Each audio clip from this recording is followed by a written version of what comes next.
Okay so प्यारे बच्चों, last class में आई थिंक हम लोगों ने बेटा क्लासिफिकेशन के बारे में पढ़ना शुरू किया था। थोड़ा सा आप मुझे बता दीजिए कि यह सही पेज है आपके लिए। ये फाइलोजेनेटिक क्लासिफिकेशन हमको पढ़ना था, सही है क्या ये? Yes sir. Yes okay. देखो थोड़ा सा रिवाइज कर लेते हैं कि एक्चुअली हम पढ़ क्या रहे हैं, है ना। हम लोग पढ़ रहे हैं प्लांट किंगडम ये चैप्टर, और आई थिंक ये आपका दूसरा लेक्चर है प्लांट किंगडम का, ठीक है। इसमें हमने सबसे पहले पढ़ा कि प्लांट्स की क्लासिफिकेशन कैसे कैसे हो सकते हैं, phanerogam, cryptogam, vascular, non vascular, thallophyte, embryophyte, spermatophyte, ये सब बराबर। उसके बाद बेटा मैंने आपको लाइफ साइकिल के बारे में बताया। Life cycle, haplontic life cycle, diplontic life cycle, haplodiplontic life cycle, ठीक है। ये जो तीनों लाइफ साइकिल है, इसमें तीन अलग अलग प्रकार के मियोसिस के बारे में बताया है ना। कौन सा होता है? Zygotic meiosis. उसके बाद है बच्चों आपका गेमेटोजेनिक मियोसिस, और है फिर स्पोरिक मियोसिस, ठीक है। उसके बाद मैंने बताया कि यह देखो कुछ एपीडी कैंडोल नाम के साइंटिस्ट है, उन्होंने जो भी प्रकार के क्लासिफिकेशन हुए हैं आज तक, उनको है ना अलग अलग बेटा वे में, है ना, कंसिडर किया है। किसी को उन्होंने आर्टिफिशियल क्लासिफिकेशन कहा, किसी को उन्होंने नेचुरल क्लासिफिकेशन कहा, ठीक है। तो हमने आर्टिफिशियल और नेचुरल क्लासिफिकेशन क्या होता है इसको हमने पढ़ा है।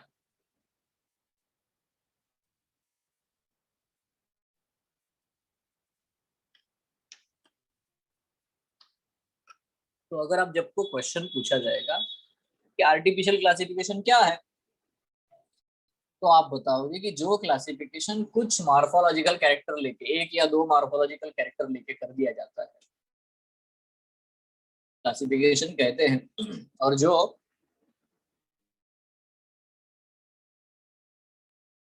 कैरेक्टर्स देता है, उसके बाद हमने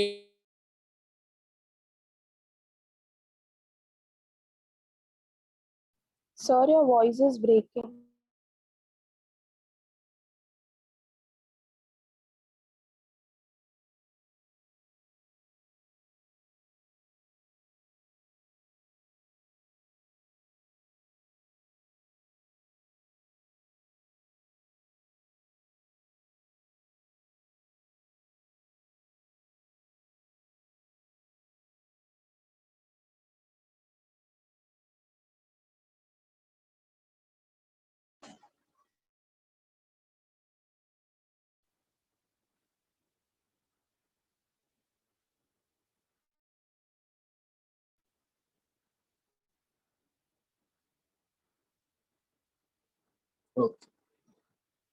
हाँ तो पहले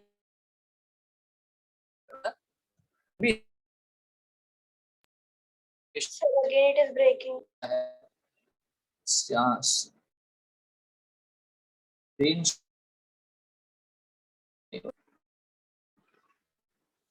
1 मिनट, हाँ थोड़ा थोड़ा देख लेते हैं। ओके, अभी आपको आवाज आ रहा है बेटा सही से? Yes, sir. यस, बहुत बढ़िया, ठीक है। स्क्रीन शेयर करते हैं। थोड़ा सा जल्दबाजी करने से है ना स्क्रीन गायब हो जाता है, थोड़ा सा पेशेंस को भी देखना। 3 4 5 6 7 8 9 10, ओके, टिका हुआ है, ठीक है। नाउ यहाँ पे आते हैं, ये ठीक, ओके। तो ये दो नेचुरल एफिनिटी वाला भी मैंने ये सब बताया था। इसमें बेंथमेन हुकर ने नेचुरल एफिनिटी वाले कैरेक्टर लिए थे, क्योंकि बहुत बढ़िया बेस्ट क्लासिफिकेशन आता है, क्योंकि इसमें उन्होंने फ्लावरिंग प्लांट का ही क्लासिफिकेशन किया, और वो भी उन्होंने सिर्फ फ्लावर के कैरेक्टर्स लेके किया, इसलिए ये क्लासिफिकेशन बेस्ट है। बट मैंने कहा कि इसमें एक ड्रॉबैक है। वो क्या था? इवोल्यूशनरी हिस्ट्री वाला, ठीक है। अभी इवोल्यूशनरी हिस्ट्री वाला जो ड्रॉबैक है वो क्या है? पहले एल्गी, फिर ब्रायोफाइट, फिर यहाँ पे गड़बड़ कर दी, पहले डाइकोट लिख दिया भाई ने, है ना। तो फिर आता है फाइलोजेनेटिक क्लासिफिकेशन। फाइलोजेनेटिक क्लासिफिकेशन क्या होता है प्यारे बच्चों? फाइलोजेनी का मतलब क्या है? फाइलोजेनी का मतलब होता है study of the evolutionary relationship, ठीक है। इसको हम लोग कहते हैं। देखो इसको थोड़ा अच्छे से समझ लेते हैं, मान लेते हैं बच्चा यहाँ पे हम लोग कंसिडर करते हैं कि बहुत साल पहले ब्लू ग्रीन अलगी अर्थ के ऊपर एग्जिस्ट करते थे।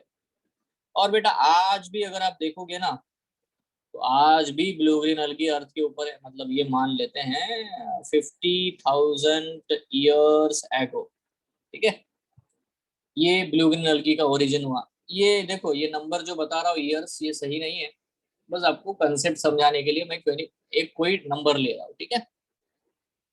आज अगर हम लोग 2021 में कंसिडर करेंगे, तो बेटा आज भी ब्लू ग्रीन अलगी एग्जिस्ट करते हैं। तो आप सब लोग यही बताओगे ना कि जो आज के ब्लू ग्रीन अलगी है, उनके ये जो है पुराने वाले अलगी ही एंसेस्टर है। बराबर है कि नहीं? इज इट क्लियर और नॉट?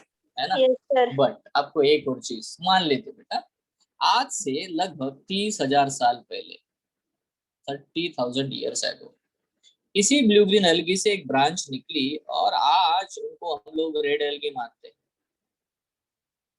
ठीक है, तो रेड एल्गी आज जो है ना 2021 में हम लोग स्टडी कर रहे हैं, या 21st सेंचुरी में हम लोग स्टडी कर रहे हैं बेटा, उनके एंसेस्टर अगर आप जाओगे ना फ्लैशबैक में, तो आपको दिखेगा कि ब्लू ग्रीन एल्गी ही उनके एंसेस्टर है।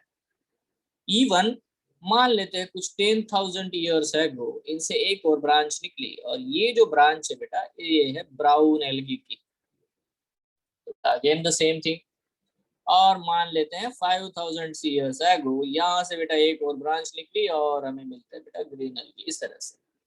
तो बेटा यहाँ पे इस डायग्राम से ये एक ट्री डायग्राम बन गई, और ये डायग्राम से हमें जितने भी अलगी आज हमको देखने को मिलते हैं, चाहे रेड हो, चाहे ब्लू हो, चाहे ग्रीन हो, चाहे ब्राउन हो, ये जो एल्गी है, इनके बीच बेटा एक रिलेशनशिप जो है, कौन कहाँ से आया है, कौन पहले आया है, कौन बाद में आया है।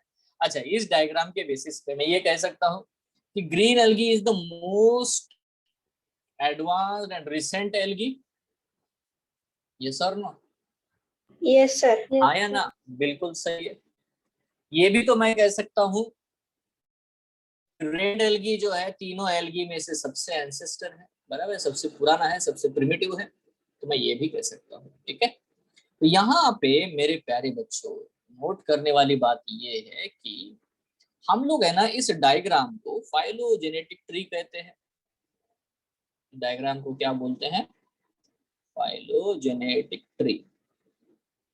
ठीक है, इसको एक और नाम है बेटा, हम लोग इसकी स्टडी को हम लोग डेफिनेटली बेटा फाइलोजेनी कहते हैं। स्टडी को क्या बोलते हैं? फाइलोजेनी कहते हैं।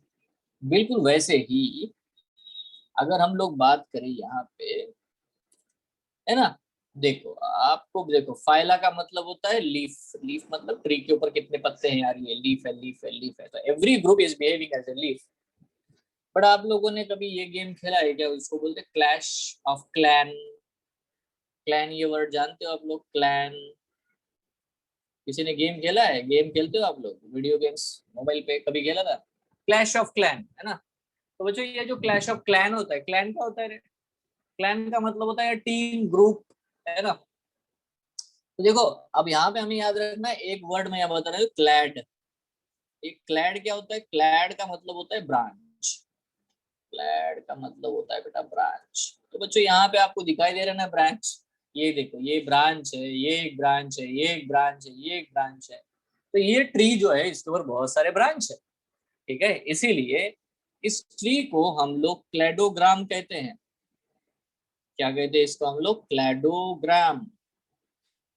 ठीक है, और इनकी स्टडी को बेटा हम लोग कहते हैं क्लैडिस्टिक्स। क्या बोलते हैं? क्लैडिस्टिक्स। मतलब ये भी कुछ नाम है, आपको बस पता हो इसलिए बता दिया, बाकी कुछ नहीं है ना। सो फाइलोजेनिक ट्री या फाइलोजेनी, ये चीज हम लोग बोलते हैं, या क्लैडोग्राम ये वर्ड यूज करते हैं, क्लैडिस्टिक्स ये वर्ड यूज करते हैं। देखो, अगर आपको कोई डिफरेंस पूछने बैठ जाए तो बता देना कि फाइलोजेनी का मतलब है कि, है ना, कौन सा ग्रुप कहाँ से आया है ये देख लेना है, इंडिविजुअल ग्रुप के बारे में जब हम बात करते हैं। बट बेटा अगर हम लोग इनके बीच के रिलेशनशिप के बारे में बात करते हैं, तो बेटा उसको हम लोग क्लैडिस्टिक्स कहते हैं। तो phylogeny is the study of evolution of a particular individual group. ठीक है, बट बेटा cladistics is the study of relationship between the group. अरे ऊपर से देखो तो दोनों सेम ही है। अगर कोई पूछने पे बैठ जाए एकदम आपको टेस्टी करते, चलो डिफरेंस बता, तब बोलना है कि पत्तों की स्टडी करना मतलब क्या है बेटा, फाइलोजेनी है, ठीक है। और ब्रांचेस की स्टडी करना मतलब क्लैडिस्टिक्स है। बात समझ रहे हो? एक्चुअली देखा जाए तो ये ट्री की स्टडी है, उसके ही पार्ट है ये।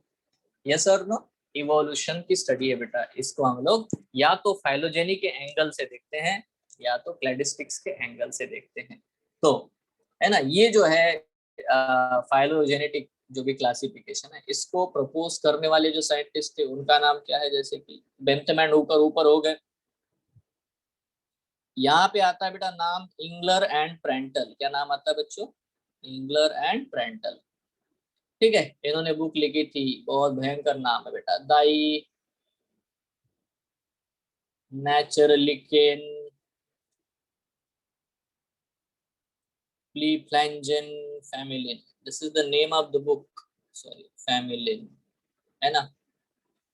तो ये नाम का पुस्तक लिखा है, मतलब इसका होता है फैमिलिया प्लांटारम, अगर हम प्रॉपर इंग्लिश में बोले तो ये बुक लिखी और उन्होंने बेटा पूरी तरह से ये जो चीज है ना, उन्होंने कहा कि पहले एल्गी, बाद में कौन बेटा, ब्रायोफाइट, उसके बाद में कौन आया धरती के ऊपर, टेरिडोफाइट, उसके बाद में कौन, एंजियो। उसके बाद में बेटा जिम्नोस्पर्म, अभी आया जिम्नोस्पर्म, उसके बाद बेटा डाइकॉट, एंड सबसे आखिरी में मोनोकॉट, मोनोकॉट, ओके, ठीक है। तो ये जो चीज है ना, ये वाली, ये जो है ना, डाइकॉट को जिम्नोस्पर्म को चेंज किया यहाँ पे, ठीक है। यहाँ डेफिनेटली बेटा यहाँ पे मोनोकॉट आ जाएगा।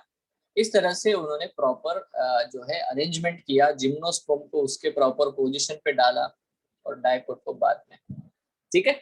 इस तरह से यहाँ पे फाइलोजेनेटिक क्लासिफिकेशन भी बेटा ये भी एक्चुअली नेचुरल क्लासिफिकेशन ही है ना। ये भी नेचुरल एफिनिटी के ऊपर ही बात करता है, इट इज ऑल्सो, है ना अबाउट द नेचुरल एफिनिटी। बात क्लियर हो गई क्या? आसान है, पता है। आपने कभी टॉम एंड जेरी देखा होगा, देखा है क्या सबने Tom and Jerry? Yes Tom sir. Jerry देखा नहीं होगा तो क्या यस सर। मतलब है यार, जिंदगी तो है ना ऐसे ही हो गई, खत्म समझ लो। मैं तो आज भी देखता हूँ, मेरी छोटी बेटी देखती है तो मुझे देखना ही पड़ता है, बड़ा मजा आता है, ठीक है। बार बार देखता हूँ, अभी बोर हो गया बट ठीक है, मजा आता है। तो देखो क्या होता है ना, उनको आप देखोगे तो वो कभी मरते नहीं, वो अमर है, अमर दोनों ही। खास करके टॉम, वो तो भयंकर अमर है भाई।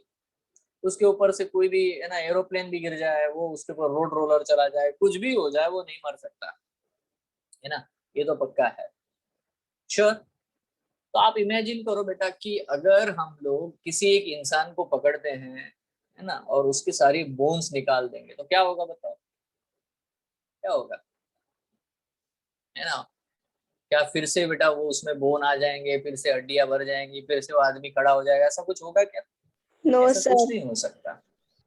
देखो किसी भी इंसान के बॉडी में अगर थोड़ी बहुत चेंजेस आते हैं, मान लेते हैं, आप समझो, इमेजिन करो एक इंसान है, उसके अपने सारे बेटा स्केलेटन निकाल लिए, बोन्स निकाल लिए, तो क्या होगा बता सकते हो? What will happen? सारे बोन्स नहीं हो रहे, वो ऐसे कपड़े के लगदे जैसा नीचे गिर जाएगा। हमारा जो भी बॉडी फ्रेमवर्क है वो ड्यू टू हमारे बोन्स है ना। हमारा पूरा स्ट्रक्चर जो है उसको मेंटेन किसने करके रखा? बोन्स ने रखा हुआ है। अगर हम बोन्स को निकाल देते हैं तो डेफिनेटली बेटा इट बिकम्स अ फ्लैश, ऐसा मांस बन जाएगा, बाकी कुछ नहीं, है ना। तो बेटा एक साइंटिस्ट है, इसके बारे में बहुत बार इवन एम्स में क्वेश्चन आया है ना। साइंटिस्ट का नाम है तख्तजान। तख्तजान ने एक स्टेटमेंट बोला है, वो बोल रहा है कि क्लासिफिकेशन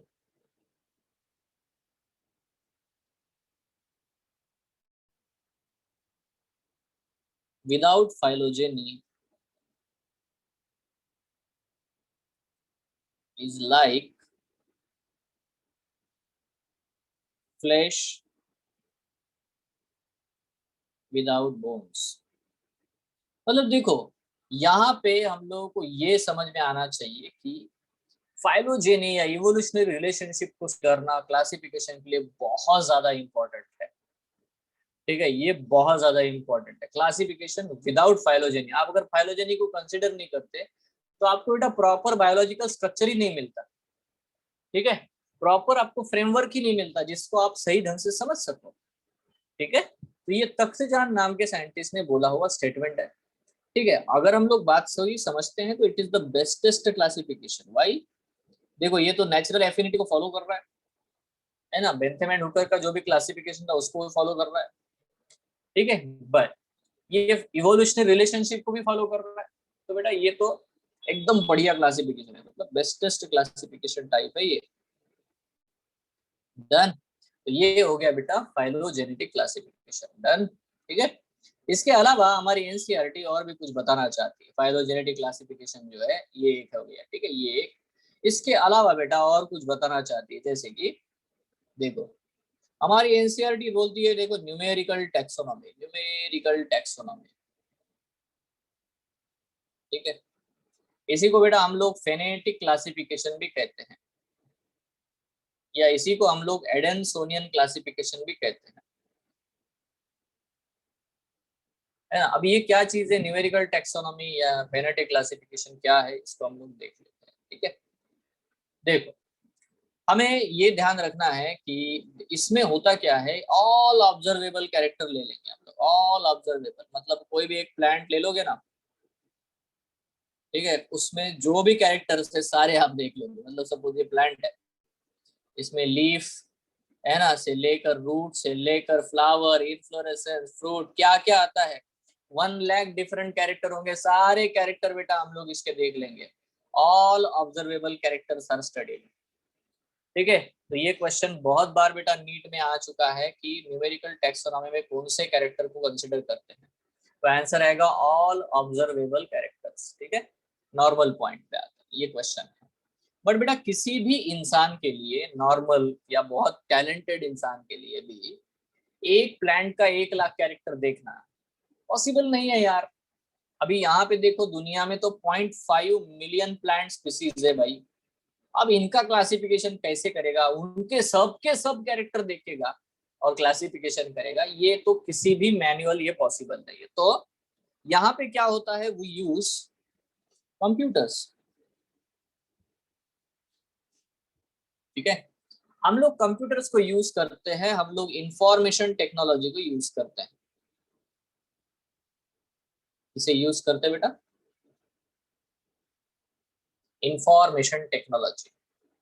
देखो जिस ब्रांच को हम लोग स्टडी करते हैं वो है बायो इन्फॉर्मेटिक्स। ये एक बहुत ही इमर्जिंग फील्ड है बेटा साइंस में, बायो इन्फॉर्मेटिक्स। इसमें यूज बायोलॉजिकल डेटा, है ना, बायो डेटा प्लस बेटा आईटी इंफॉर्मेशन टेक्नोलॉजी, इसका जॉइंट वेंचर है। बहुत से बच्चे होते हैं जिनको अच्छा सा कंप्यूटर का भी नॉलेज होता है, लैंग्वेजेस का भी, है ना, अच्छा कोडिंग स्किल्स भी होती है और उनका बायोलॉजिकल नॉलेज भी बढ़िया होता है।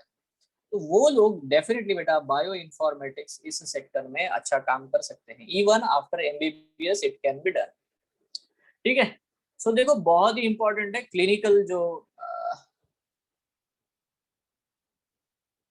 यस, ठीक है, it's not limited to that. All observable का मतलब है कि मैं जितने कैरेक्टर देख सकता हूँ, जैसे कि ऑब्जर्वेबल मतलब है मैं फिजियोलॉजिकल कैरेक्टर भी देख लेता हूँ, ऑब्जर्व कर सकता हूँ। मतलब ये C4 प्लांट है या C3 प्लांट है, या इसमें लिपिड कंटेंट कितना है, क्या है, ऑल जितना पॉसिबल हो सकता है उतने कैरेक्टर मैं कंसिडर करूंगा। बट यहाँ पे इशू क्या है, देखो सबसे पहली बात, आपने शायद लास्ट 10th स्टैंडर्ड में ग्रिगोर जॉन मेंडल के बारे में पढ़ा होगा। मेंडल क्या बोलता है, प्लांट टॉल है, प्लांट डॉर्फ है, इसको क्या बोलता है वो फेनोटाइप, बराबर है ना। क्या शब्द यूज किया बेटा उसने, फिनोटाइप, मतलब जो भी आपको कैरेक्टर दिखाई दे, जो आप ऑब्जर्व कर सको उसको फेनोटाइप। इसीलिए सारे फिनोटाइप यूज करते हैं, इसीलिए इसको हम लोग क्या बोलते हैं बच्चों, फेनेटिक क्लासिफिकेशन कहते हैं। क्या कहते हैं इसको हम लोग, फेनेटिक क्लासिफिकेशन कहते हैं। इनको प्रपोज करने वाले जो साइंटिस्ट थे बेटा उनका नाम है एडनसन, है ना, इट मतलब बहुत सारे उसके साथ में और भी लोग थे। तो एडनसन एटॉल, ये जो साइंटिस्ट है एडनसन, इसने बेटा ये पूरा का पूरा जो भी सिस्टम है इसको मेकअप किया है, इसको लीड किया। ठीक है, बाकी भी लोग अकेले तो नहीं कर सकते। तो डेफिनेटली बेटा एडनसन, है ना, इसीलिए इसको एडेनसोनियन क्लासिफिकेशन भी कहते हैं। तो सबसे इंपॉर्टेंट पॉइंट क्या है, देखो कंप्यूटर्स जो है बेटा हमारी भाषा समझते नहीं है। मैं बोलूंगा ये कंप्यूटर उठ, ये कंप्यूटर बैठ, तो उसको समझ में उतना नहीं आता है। आजकल अब कर रहे हैं आप लोग ये सब भी, ठीक है, बट देखो कंप्यूटर समझते हैं language in the form of the numbers, in the form of the code. तो हम लोग क्या करते हैं, जो भी कैरेक्टर्स हम लोग ऑब्जर्व करते हैं that can be converted into the numbers और कोड, ठीक है, इसमें हम लोग कन्वर्ट कर देते हैं। ठीक है, तो इसीलिए हम लोग यहाँ पे जो वर्ड यूज करें बेटा न्यूमेरिकल, है ना, ये वर्ड यूज करें क्योंकि हम लोग उसको नंबर या कोड, जैसे मैं बता देता हूँ, जैसे ये लीफ का है, ये लीफ का जो सरफेस है स्मूथ है, ठीक है। ये लीफ देखो, इसका जो सरफेस है ना बेटा ऐसे है, सिरेट, ठीक है। इन दोनों लीफ में आप डेफिनेटली डिफरेंस देख पा रहे हो, ठीक है। अब देखो बेटा ये लीफ है, इस लीफ का जो है ना सरफेस है ना ऐसा है, डेंटेड।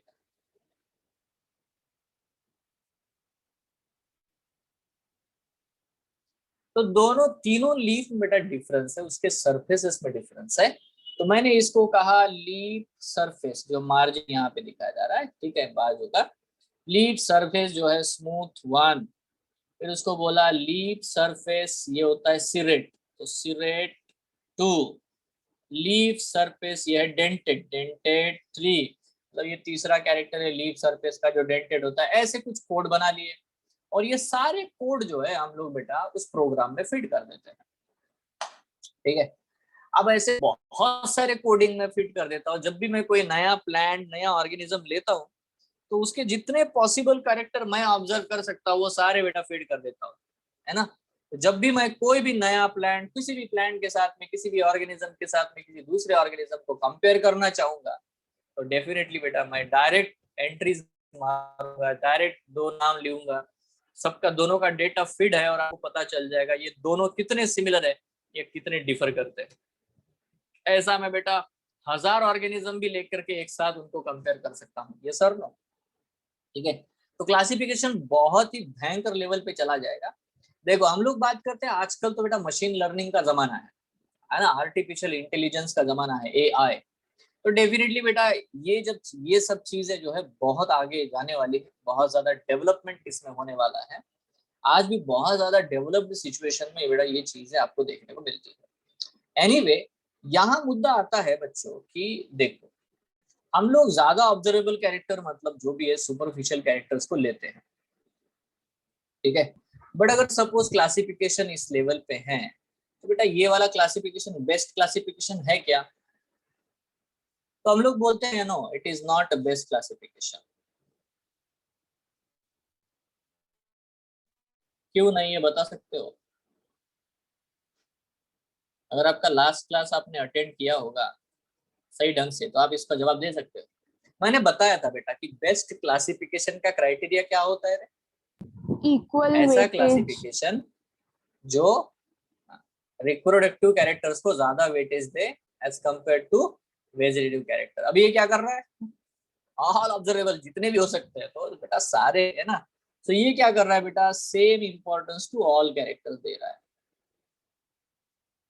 सेम इंपॉर्टेंस या सेम क्या बोलते हैं वेटेज टू ऑल, है ना, ऑल कैरेक्टर्स दे रहा है। और इसी के वजह से इसमें डेफिनेटली बेटा रिप्रोडक्टिव कैरेक्टर और वेजिटेटिव कैरेक्टर बेटा इक्वल इंपॉर्टेंस दे रहे हैं। इसीलिए ये क्लासिफिकेशन बढ़िया वाला क्लासिफिकेशन नहीं है, although it is a modern classification, but old is gold, है ना। तो ये जरूरी कि जो चीज नहीं है वो अच्छा ही होना चाहिए, ये जरूरी नहीं है, ठीक है। So same importance to all characters is given in this classification, so this is not a worth, है ना, क्लासिफिकेशन। इससे कुछ प्रॉब्लम्स हमारे रिजॉल्व हो सकते हैं। बट आज भी हम लोग बेंथम एंड हुकर साहब का क्लासिफिकेशन खास करके फ्लावरिंग प्लांट में फॉलो करते हैं, ठीक है। सो this is all about what the numerical taxonomy. इसके साथ साथ बेटा एक और चीज हमारी एनसीईआरटी बोलती है, उसको बोलते हैं साइटो टैक्सोनॉमी। देखो साइटो टैक्सोनॉमी, साइटोस का मतलब ही होता है बेटा साइटोस या काइटोस, ठीक है। इसका मतलब होता है सेल। तो बेटा सेल का स्ट्रक्चर हम लोग पढ़ते हैं, मतलब किसी भी ऑर्गेनिज्म को देख रहे हैं बट उसके अंदर जो सेल है ना, मतलब समझ लेते हैं इसमें अल्ट्रा स्ट्रक्चर ऑफ सेल भी हम लोग देख लेते हैं। अल्ट्रा स्ट्रक्चर ऑफ सेल देख लेते हैं, कैरियोटाइप देख लेते हैं, मतलब क्या बेटा क्रोमोसोम का अरेंजमेंट कैसा है, ठीक है। क्रोमोसोम का नंबर देख लेते हैं, कितने क्रोमोसोम है, chromosome number, chromosome size, chromosome का बिहेवियर, ये सब एक्सेट्रा हम लोग सेल के लेवल पे जाकर के जब कैरेक्टर्स ऑब्जर्व करना शुरू करते हैं ताकि और भी बेहतर क्लासिफिकेशन कर सके, तो उसे हम लोग बेटा कहते हैं साइटो टैक्सोनॉमी। ठीक है, इसके साथ साथ बेटा यहाँ पे आता है सबसे बढ़िया लेवल है, वो है केमो टैक्सोनॉमी। अब बेटा आप सब बहुत इंटेलिजेंट हो, आपके सामने तो बेटा एकदम, है ना, मैंने कुछ बोलना मतलब सूरज के सामने दिया दिखाने जैसा कार्यक्रम है। यू आर टू इंटेलिजेंट, बराबर है कि नहीं, 10 गुना ज्यादा मेरे से। तो इतने इंटेलिजेंट बच्चे हो तो आप ये नहीं बता पाओगे केमो टैक्सोनॉमी का मतलब क्या है? सर क्या केमिकल देखेंगे इसमें? बिल्कुल सिंपल केमिकल है, हम कॉन्स्टिट्यूएंट्स ऑफ लोग केमिकल एनालिसिस करेंगे यार, हर ऑर्गेनिज्म के सेल्स को निकालेंगे, उसके प्रोटोप्लाज्म को निकालेंगे, उसका केमिकल एनालिसिस करेंगे पूरा। ठीक है, उसमें बेटा जो लिपिड कंटेंट है, जो प्रोटीन कंटेंट है, जो कार्बोहाइड्रेट्स है, ठीक है, जो न्यूक्लिक एसिड है, डीएनए, आरएनए, ये सब का बेटा स्टडी करते हैं, एक्सेट्रा एक्सेट्रा। बहुत सारे केमिकल होते हैं हमारे बॉडी में, एल्कलॉइड होते हैं प्लांट्स में। ठीक है, डेफिनेटली बेटा प्लांट में देखो, कॉफी का प्लांट और चाय का प्लांट डिफर करता है। एक में कैफीन है, एक में बेटा निको, है ना, एक थोड़ा कम कैफीन है, एक में थोड़ा ज्यादा कैफीन है। ये है, टोबैको का प्लांट लिया तो उसमें निकोटीन है, एलोवेरा प्लांट लोगे तो एलोवीन है, बहुत सारी चीजें हैं बेटा। तो ये सब केमिकल डेफिनेटली बेटा वेरी करते हैं, बिल्कुल वेरी करते हैं। मैं आपको बताता हूँ, जैसे कि देखो, ये है बच्चों ह्यूमन बीइंग, ह्यूमन, और उसी के बाजू बेटा चिंपैंजी। चिंपैंजी का साइंटिफिक नेम पैन है, चिंपैन जी, पार्ले जी, चिंपैंजी पैन। ठीक है, और ये है बच्चों गोरिल्ला। ठीक है, अब बेटा ये जो gorilla gorilla gorilla, pan, chimpanzee, human, ये तीनों ऑर्गेनिज्म है। हमने क्या किया, इसका हीमोग्लोबिन निकाल लिया, इसका भी हीमोग्लोबिन निकाल लिया, इसका भी हीमोग्लोबिन निकाल लिया, परमिशन है तीनों की। अभी क्या किया, हीमोग्लोबिन तो प्रोटीन से बने होते हैं, so they have the amino acid sequence.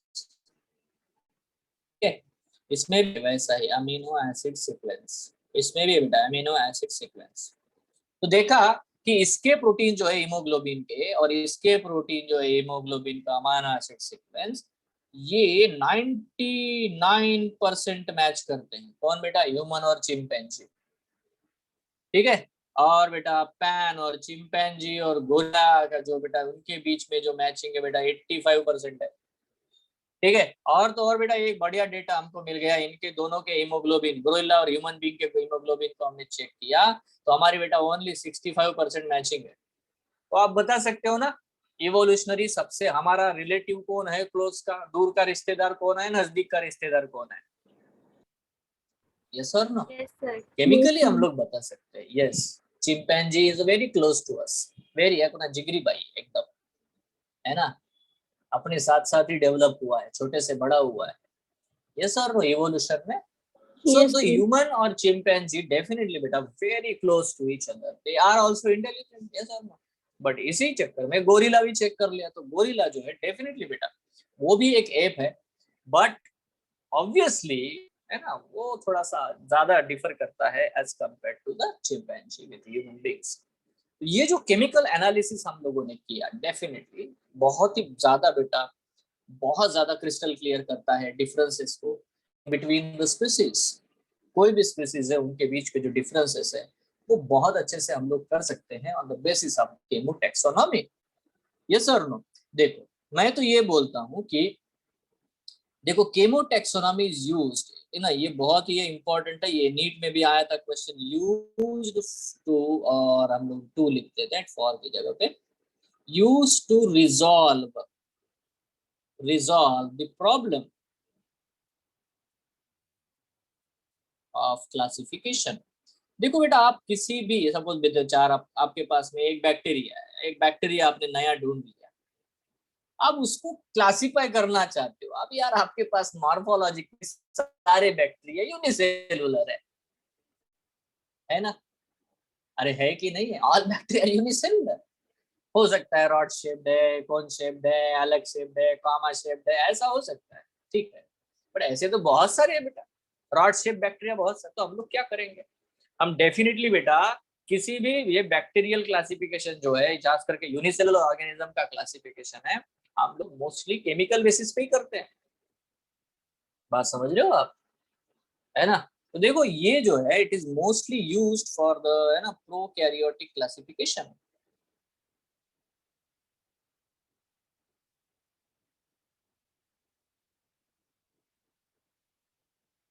ठीक है, तो बेटा ये प्रोकैरियोटिक क्लासिफिकेशन के लिए बहुत ही बढ़िया है sir, mostly used for the prokaryotic classification. Single cell जो बैक्टीरिया है उनके क्लासिफिकेशन के लिए डेफिनेटली बेटा हम लोग इनको यूज करते हैं। यस। अच्छा मैं एग्जांपल बता रहा हूँ, जैसे आपको पता है ना अभी, जैसे देखो कोरोना वायरस, ये नाम आपको सुनते ही आपको क्या दिमाग में आता है, वायरस। बट बेटा why it is called as corona virus. और दूसरी बात है कि यार कोरोना वायरस, क्या सारे कोरोना वायरस एक ही जैसे होते हैं क्या, नहीं होते, उसके बहुत सारे वेरिएशन है ना, बहुत सारे है ना। बहुत पहले आया था 2013 वर्टी में सार्स वाला, वो अलग था। आज जो आया है कोविड वाला वो अलग है, उसमें भी बेटा अलग अलग प्रकार के वेरिएशन आ रहे हैं। अभी तो डेल्टा डेल्टा प्लस भी आ गया। अब ये क्या वेरिएशन डेफिनेटली बेटा वायरस में सिर्फ प्रोटीन और डीएनए आरएनए होता है ना। अभी कोरोना वायरस में सिर्फ प्रोटीन है और आरएनए है। तो आरएनए और प्रोटीन थोड़ा थोड़ा बदल जाते हैं, केमिकल नेचर बदल जाता है, उसी नेचर की वजह से, उस केमिकल चेंजेस की वजह से उनको हम लोग अलग अलग वेरिएशन बोल रहे हैं। मतलब ये क्लासिफिकेशन किस लेवल पे चल रहा है बता दो आप। यहाँ पे उनकी कोई मॉर्फोलॉजी है क्या, कुछ नहीं है, just on the basis of the chemical analysis. Are you sure. इसीलिए तो समय लगता है पहचानने में। ये कोई इंसान के कपड़े बदल के आ गया पहचान लिया, हाँ, है ना, हाबू, ऐसा थोड़ी होता है ना। तो ये ऐसा कुछ भी नहीं है, this is very very critical, it needs time. Because जितना फाइन बढ़िया केमिकल एनालिसिस होगा उतना बढ़िया बेटा, है ना, हम लोग उसको ट्रीट भी कर सकते हैं, समझ भी सकते हैं। सो आई होप, है ना, it will be very clear to in your brain कि अलग अलग प्रकार के क्लासिफिकेशन है ना। जो कुछ है जो बहुत मॉडर्न लेवल पे है, क्योंकि वो बहुत ज्यादा इंस्ट्रूमेंट्स यूज करके, ज्यादा टेक्नोलॉजी यूज करके हम लोग करते हैं, कुछ है जो पुराने हैं। ठीक है, सो इज इट क्लियर। ये सब बेटा आपके एनसीईआरटी के पहले पेज में दिया हुआ है, प्लांट किंगडम चैप्टर में, अगर इसको आप ध्यान दो तो सब दिखेगा। Yes everyone. Yes sir. अरे क्लियर है यस सर। Yes sir. मेरे प्यारे बच्चों, ये क्लियर है, सबको क्लियर है, कोई डाउट है पूछ लो फटाफट। डाउट तो एकदम पूछना है, क्योंकि हम लोग सब फ्रेंड्स है ना। फ्रेंड्स के साथ में डाउट नहीं पूछेंगे तो कैसा होगा। मैं तो मदद कर रहा हूँ तुम्हारा स्कोर लाने के लिए, तो है नहीं, सिंपल है। So that's it, we understand this. There are a lot of different types of the classifications, artificial जिसमें few morphological character लेते हैं, नेचुरल क्लासिफिकेशन जिसमें 10 से 12 कैरेक्टर लेंगे, बट जितने भी कैरेक्टर लेंगे उनमें नेचुरल एफिनिटी होनी चाहिए, उसमें हम एक्सटर्नल इंटरनल दोनों प्रकार के कैरेक्टर ले सकते हैं। फिर आता है फाइलोजेनेटिक, जो नेचुरल सिस्टम को ही फॉलो करता है, बट उसमें इवोल्यूशन ही, है ना, रिलेशनशिप को भी प्रॉपरली कंसिडर करता है। फिर आता है न्यूमेरिकल टैक्सोनॉमी, जिसमें ऑल ऑब्जर्वेबल कैरेक्टर ले लेते हैं, है ना। और बेटा साइटोटैक्सोनॉमी, जिसमें हम सेल के जोन्स के लेवल पे जाते हैं। और फिर आता है केमोटैक्सोनॉमी, जो एकदम फाइन डिटेलिंग बिल्कुल केमिकल एनालिसिस पे बिलीव करते हैं। ठीक है, सो ये सब किसी न किसी पड़ाव पे बेटा क्लासिफिकेशन में हम लोग यूज करते हैं। ठीक है, टू सॉल्व आवर क्वेरीज, है ना, ऑफ टैक्सोनॉमी। यस और नो। Yes everyone. बट ये जो देखो ये वाला जो पोर्शन है, ये बायोलॉजिकल क्लासिफिकेशन इस हेडिंग के लिए मैच करता है, but it is given in plant kingdom, so that we have to understand. Clear है। तो प्यारे बच्चों अब हम पढ़ने क्या वाले हैं, हम क्या पढ़ने वाले हैं, हम पढ़ने वाले हैं 5 ग्रुप बेटा। एक का नाम है मेरे प्यारे बच्चों एल्गी, है ना, हम लोग एल्गी को पढ़ने वाले हैं। एल्गी में मेरे प्यारे बच्चों 3 चीजें हम लोग पढ़ेंगे। एक पढ़ेंगे क्लोरोफाइसी, क्लोरोफाइसी का मतलब होता है बेटा ग्रीन एल्गी। ठीक है, दूसरा पढ़ेंगे फियोफाइसी,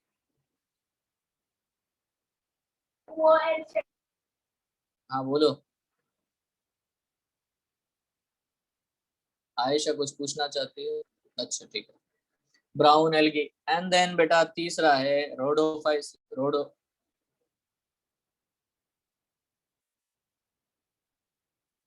ये होते हैं रेड एल्गी। सो ये है बेटा, हम एल्गी में 3 ग्रुप के बारे में पढ़ेंगे, ठीक है। उसके बाद बेटा हम लोग पढ़ेंगे ब्रायोफाइटा के बारे में।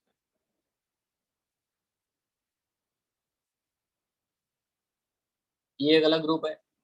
ब्रायोफाइटा में हम लोग पढ़ेंगे बच्चों एक ग्रुप जिसको हम लोग बोलते हैं लीवर वर्म, ठीक है। दूसरा एक्चुअली वाला फिर भी थोड़ा बहुत देख लेंगे, हॉर्नवर्ट। और तीसरा बेटा जिनको हम लोग बोलते हैं मोसेस, ठीक है। तो इनके बारे में हम लोग पढ़ेंगे। उसके बाद बच्चों हम लोग बात करेंगे तीसरा ग्रुप टेरिडोफाइटा।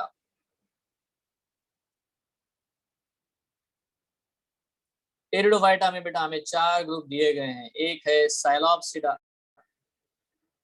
देखो है ना, पी साइलेंट है कि नहीं। Lycopsida,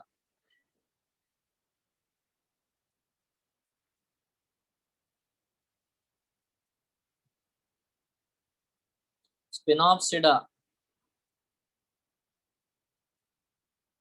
and pteropsida. ये टेरोप्सिडा के बारे में आप लोग जानते हो, इनको हम लोग फर्न प्लांट कहते हैं, ठीक है। इनके बारे में हम पढ़ने वाले हैं। Then fourth one is what the gymnosperms. और देखो इन्हें बढ़ने की कोई जरूरत नहीं होती है, ऑटोमेटिक आ जाते हैं, बिल्कुल ऑटोमेटिक। मतलब जैसा जैसा आगे पढ़ते चले जाओगे इतनी बार नाम लूंगा इनका कि बस आपको पता, हाँ ये पता है सर, बस आपको भी उतने ही शिद्दत से सुनना है ना। देखो वन है तो इसमें आता है ना जिम्नोस्पर्म में साइकेडोप्सिडा। अरे बाप रे बाप, ये क्या है सर, ये क्या कर रहे हो है। साइकेडोप्सिडा। उसके बाद है कोनिफेरोप्सिडा। अरे आप जानते हो कोनिफेरोप्सिडा के बारे में, कोनिफेरस प्लांट है ना, नुकीले जो लीव्स वाले होते हैं, नीडल लाइक लीव्स, है कि नहीं। एवरग्रीन है कि नहीं, एवरग्रीन प्लांट कोनिफेरोप्सिडा। अरे आप लोग क्रिसमस ट्री वगैरह देखते हो कि नहीं, ट्री। उसके बाद आता है बेटा निटॉप्सिडा, इसमें जी साइलेंट है।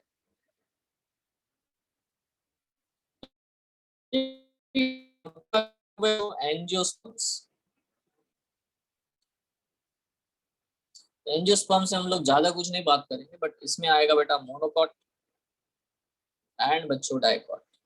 इजी, देख लो क्या पढ़ना है, देख लो भैया, ये सब है, ये कार्यक्रम है, ठीक है। इजी है, मतलब ऐसा एक साथ देखने पे है ना, मतलब देखो वैष्णो देवी की सीढ़ियां चढ़ रहे हैं हम लोग, तो पहली से एकदम बेटा 3000 सीढ़ियां है, तो आपको एक साथ सब देखोगे तो डर लगता है, बट एक एक स्टेप चलोगे ना तो ऑटोमेटिक वो 3000 कब क्रॉस हो जाएंगे पता नहीं चलता, मजा मजा में, ठीक है, निकल जाता है। ये सब आ जाता है, बिल्कुल ईजी है, ठीक है। तो देखो ये बहुत नॉर्मल है। अब हम लोग डेफिनेटली फोकस करेंगे मेरे प्यारे बच्चों algae. The first thing that we'll learn is what the algae. So we are going to start about the algae. Okay. तो जो एनसीईआरटी में दिया है उसके बारे में हम लोग देख लेते हैं। Let's understand this one. इधर आते हैं बच्चों।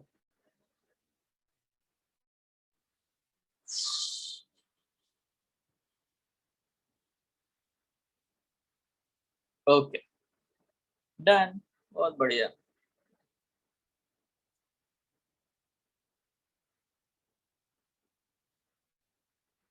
तो देखो जैसे मैंने बताया आप लोगों को अभी बेटा, न्यूमेरिकल टैक्सोनॉमी है ना, ऑल ऑब्जर्वेबल कैरेक्टर्स उसमें होते हैं, बराबर, ऑल ऑब्जर्वेबल कैरेक्टर्स है कि नहीं, ये सब। देखो डेफिनेटली हम लोग पढ़ने वाले हैं अभी एल्गी। एल्गी, बहुत सारे अलग अलग प्रकार के एल्गी पाए जाते हैं दुनिया में, है ना, बहुत सारे अलग अलग प्रकार के। So let's talk about them, है ना, वेरी क्लियरली, वेरी शार्पली। देखो अगर आप मानो तो 4 तो क्लास लगेंगे मिनिमम, एक एल्गी के लिए, एक ब्रायोफाइट के लिए, एक टेरिडोफाइट के लिए, एक जिम्नोस्पर्म के लिए।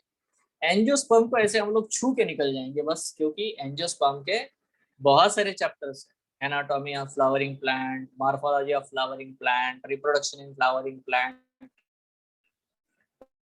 फ्लावरिंग प्लांट के लिए डिटेक्ट कर दिए गए हैं, ठीक है। तो इनको हम लोग बिल्कुल ऐसे छू करके निकल जाएंगे, क्योंकि हर एक के बारे में हमको डिटेल में पढ़ना ही है, ठीक है। सब लोग क्लियर है? तो सबसे पहले फोकस करते बेटा एल्गी। देखो स्टडी ऑफ एल्गी को हम लोग कहते हैं बच्चों फाइकोलॉजी।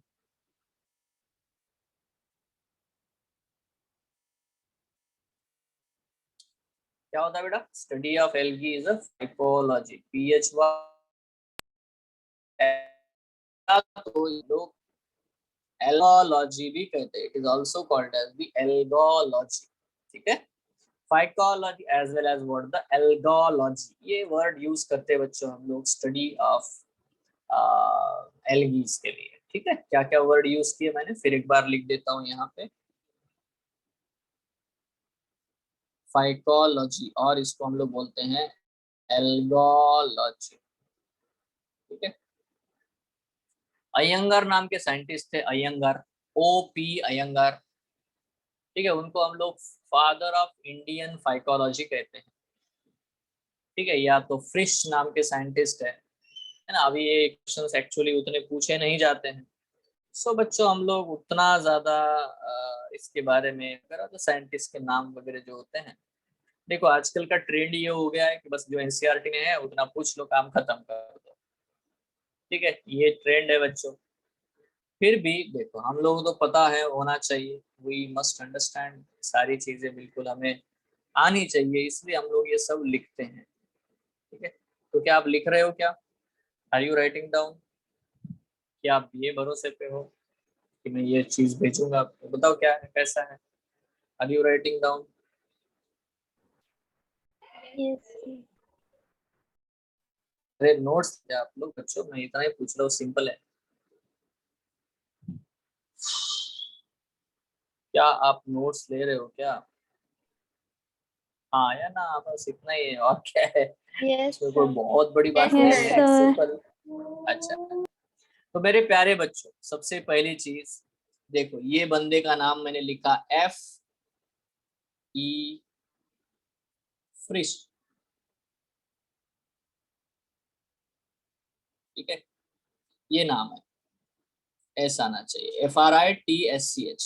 ये है, इनको हम लोग बोलते हैं father of phycology, father of phycology. या तो बेटा M.O.P. अयंगर। ठीक है, ये जो भाई साहब है ये है फादर ऑफ इंडियन फाइकोलॉजी। ठीक है, इट्स सिंपल। अब बेटा जितने भी एल्गी दुनिया में पाए जाते हैं वो बहुत ही सिंपल है, थैलॉइड है, मतलब थैलोफाइट उनको हम लोग कहते हैं। उनमें ना रूट होता है, ना स्टेम होता है, ना लीफ होता है। ठीक है, सारे के सारे ऑटोट्रॉफिक है, हो गया, इन है, फोटोसिंथेसिस करते हैं।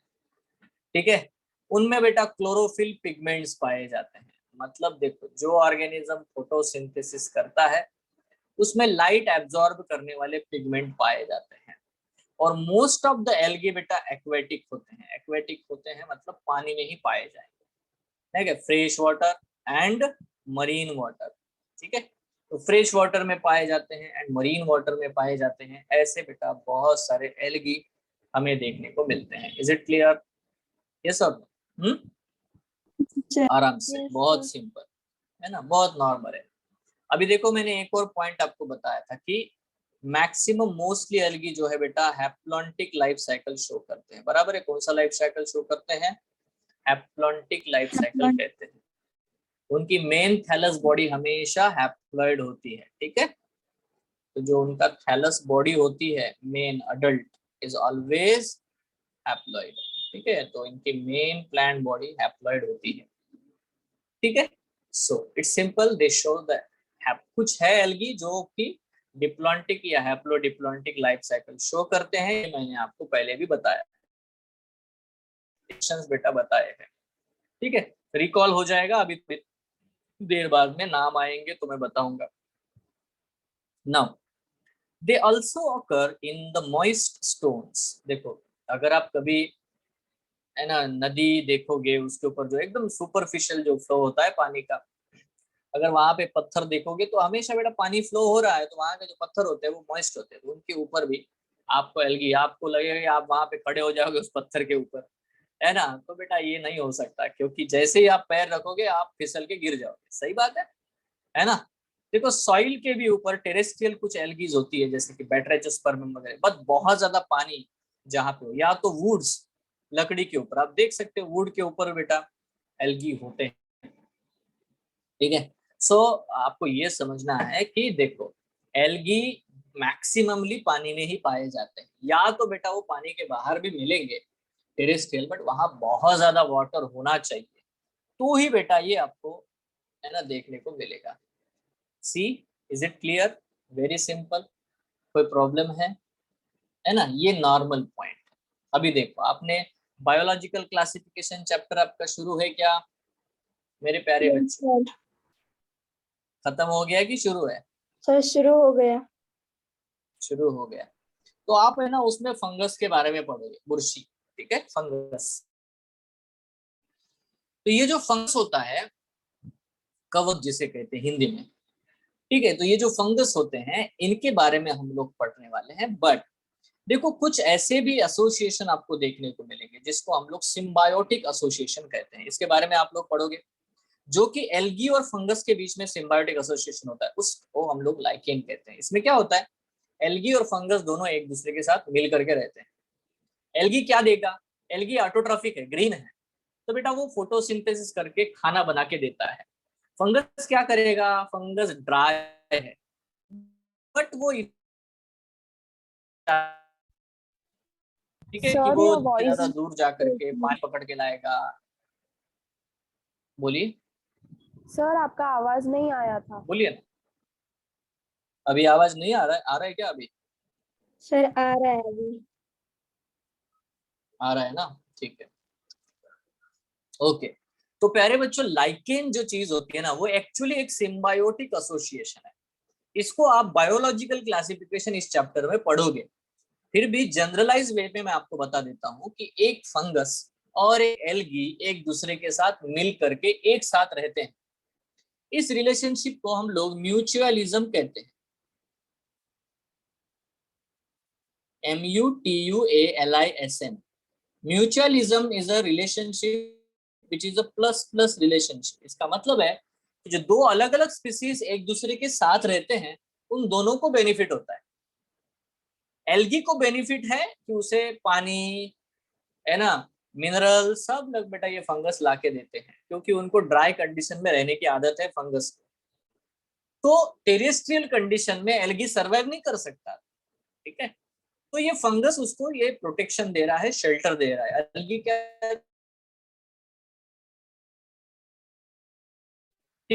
इसको कुछ लोग हस्बैंड वाइफ जैसा रिलेशन हैं। मतलब algae is playing the role of wife, है ना, खाना बनाना ये सब कुछ, ठीक है इतना। एंड जो फंगस है वो बेटा हस्बैंड का रोल प्ले कर रहा है। ठीक है। तो देखो यहाँ पे तो वेरी कर सकते हैं हम लोग, but see that is what the point we have to understand, है ना। म्यूचुअलिज्म के बारे में अगर हम लोग बात करें तो बिल्कुल बिल्कुल बेटा ये नॉर्मल हमें समझ में आना चाहिए कि दोनों ही एक दूसरे के साथ मिलजुल के रहते हैं। इसको कहते हैं लाइकेन। लाइकेन, ठीक है। देखो यहाँ पे एक एनिमल आपके सामने दिखाई दे रहा है, इसको बोलते हैं स्लॉथ। आपको दिखाई दे रहा है ये sloth? You can yes see sir. Sloth. तो ये जो स्लॉथ होते हैं ये बड़े ही स्लोली चलते हैं, they are very slow animals. Sir your voice is breaking. जो भी ऑर्गेनिज्म होता है, मतलब ये अगर रोड वगैरह क्रॉस कर रहे होंगे ना, तो कार वाले लोग रुक जाएंगे यार, बोलेंगे यार इनको जाने दो, नहीं, इनको उठाएंगे, उठा करके पेड़ पे अटका देंगे, फिर गाड़ियां जाएंगी। इतना बेटा ये स्लोली चलते रहते हैं, टू मच। ठीक है। ये किसी आप लोगों ने जूटोपिया पिक्चर देखा है क्या, एनिमेशन वाला? Yes sir. जूटोपिया देखा है? उसमें देखो एक बैंक में ना होते हैं, स्लॉथ होते हैं, स्लॉथ दिखाए गए हैं। ठीक है। They are very slow. तो बेटा इनकी ये चीज है कि नहीं, अगर इनको देखो किसी प्रे ने शिकार इसका कोई सर करना आपका चाहे, लायन या टाइगर, तो बहुत जल्दी पकड़ लेगा इसको, है ना। यस और नो? हाँ बोलो, यस कुछ सर। बोलना चाहते थे। सर अभी योर ये कैसे वॉइस इज बचेगा? ब्रेकिंग। क्या बेटा? सर आपका आवाज बीच बीच में चला जा रहा है। ऐसा हो रहा है? सारा नेटवर्क का इशू हो हाँ। सकता है ना। हाँ सर। बड़ा मुश्किल बात है। देखो मेरे तरफ से नेटवर्क फुल है, मतलब पूरा ब्रॉडबैंड ऑन है, कोई प्रॉब्लम नहीं है, एकदम जबरदस्त स्पीड से आ रहा है। ठीक है, अगर आप सबको ऐसा हो रहा है क्या, यस सर। या किसी इंडिविजुअल के साथ ऐसा हो रहा है? नहीं सर, सबको। नहीं सर, सबको हो रहा है। सबको हो रहा है सर। सबको यस। हो रहा है, फिर मेरी तरफ से प्रॉब्लम है ना। It is a problem from my. अभी आ रहा है क्या? सर अभी भी करता है। बेटा अभी आवाज आ रहा है आपको? हाँ अभी आ रहा है सर। अभी आ रहा है सर। अभी आवाज आ रहा है? Yes sir. कुछ बोलो तो, कोई एक जन बोलो सिर्फ, हाँ या ना, कोई बोलो। Yes sir. सर नेहा कुछ बोलो, आपको आवाज आ यस रहा है सर। मेरा?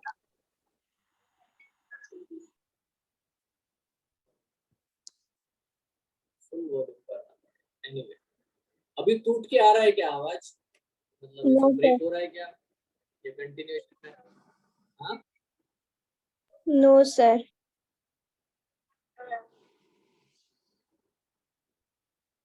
मतलब ये जो हेडफोन है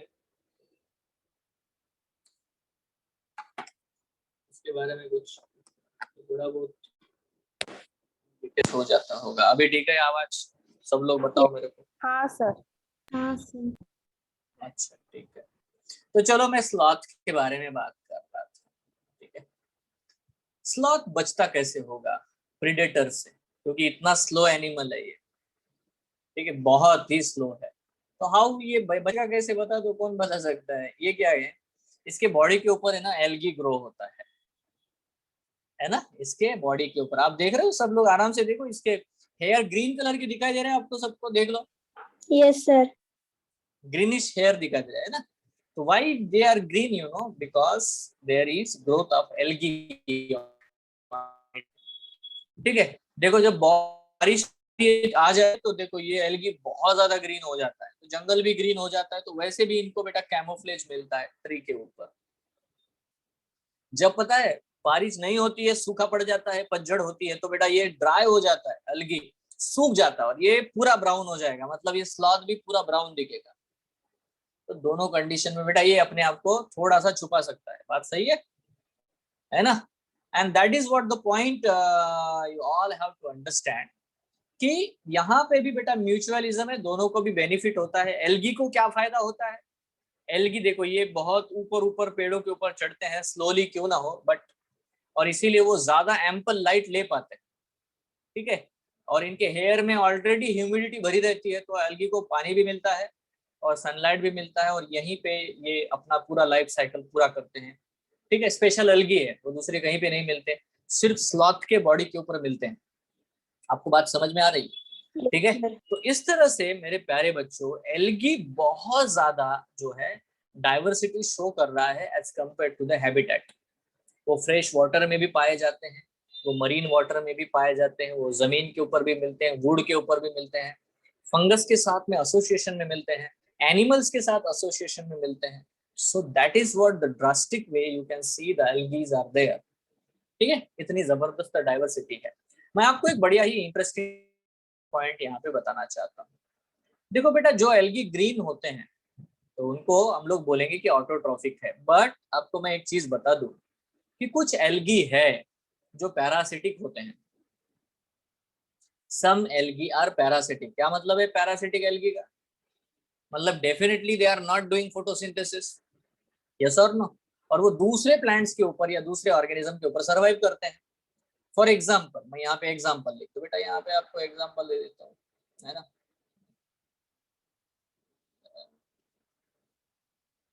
ओके, तो बेटा एग्जाम्पल यहाँ पे है, मैं यहाँ पे ये देखो, अरे यार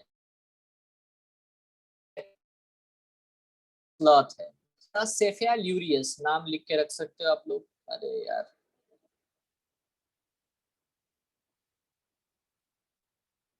ओके, तो example is what the cephaleuros, I will just clear all. Okay, तो यहाँ देखो सेफेलुरियस ये नाम का एल्गी, सेफेलुरियस,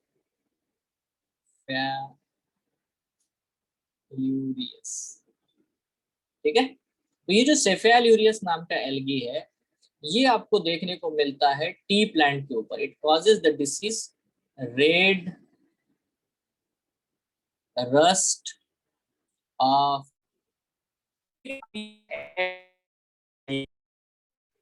सर क्या वापस है आवाज एक्चुअली नहीं, वापस एल्गी। ब्रेक हो रहा है। So you're not clear. नहीं है,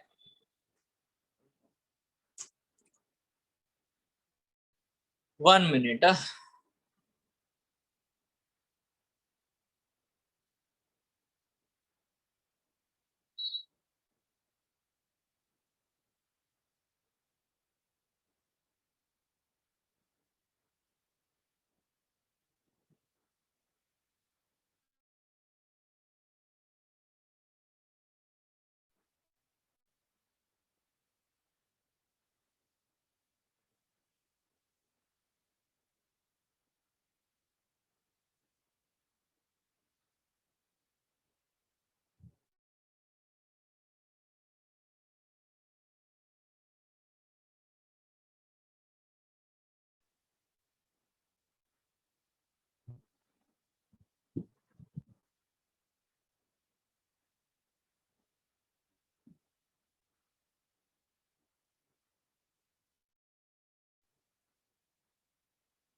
ओके, अभी आ रहा है बेटा आवाज? Yes sir. Sir. देखते हैं अभी, अगर आया तो देखो बोलना। देखो मैंने नाम लिखा था बेटा एल्गी का, और वो है सेफेलुरियस। क्या नाम है बेटा?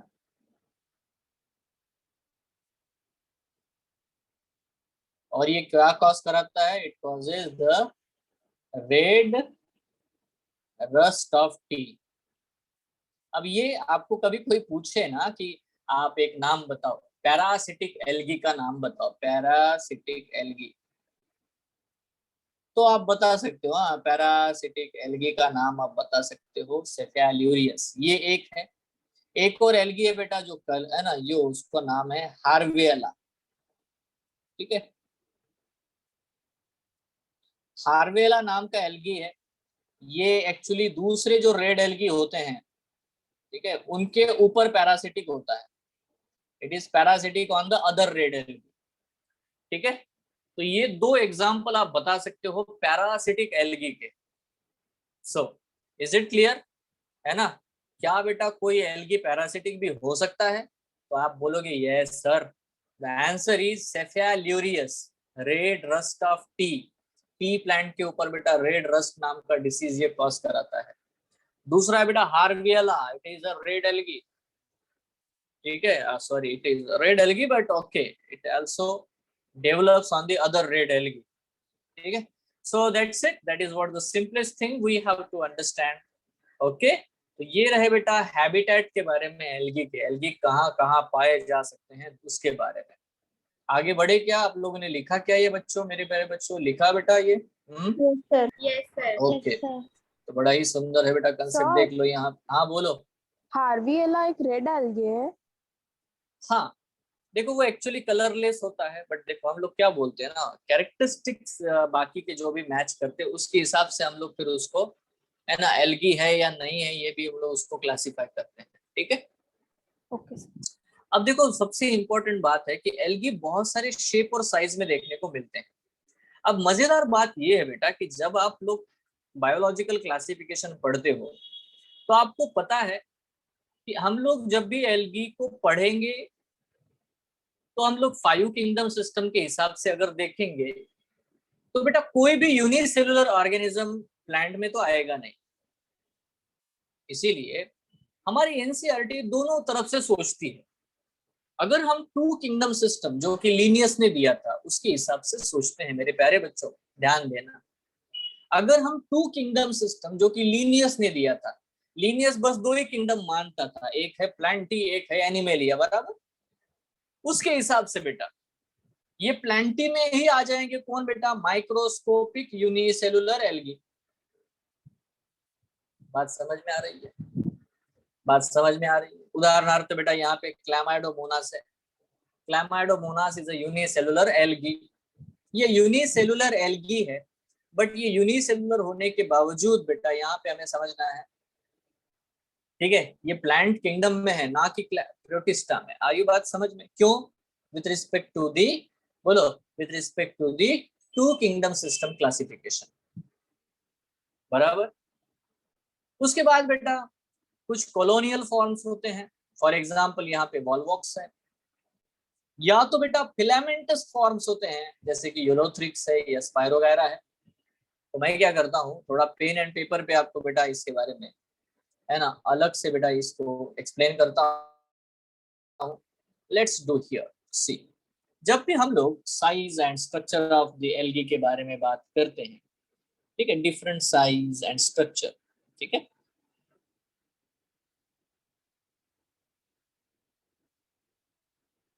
तो सबसे पहला जो टाइप मैंने बताया एल्गी जो है यूनिसेलुलर होते हैं, ठीक है, यूनिसेलुलर एल्गी।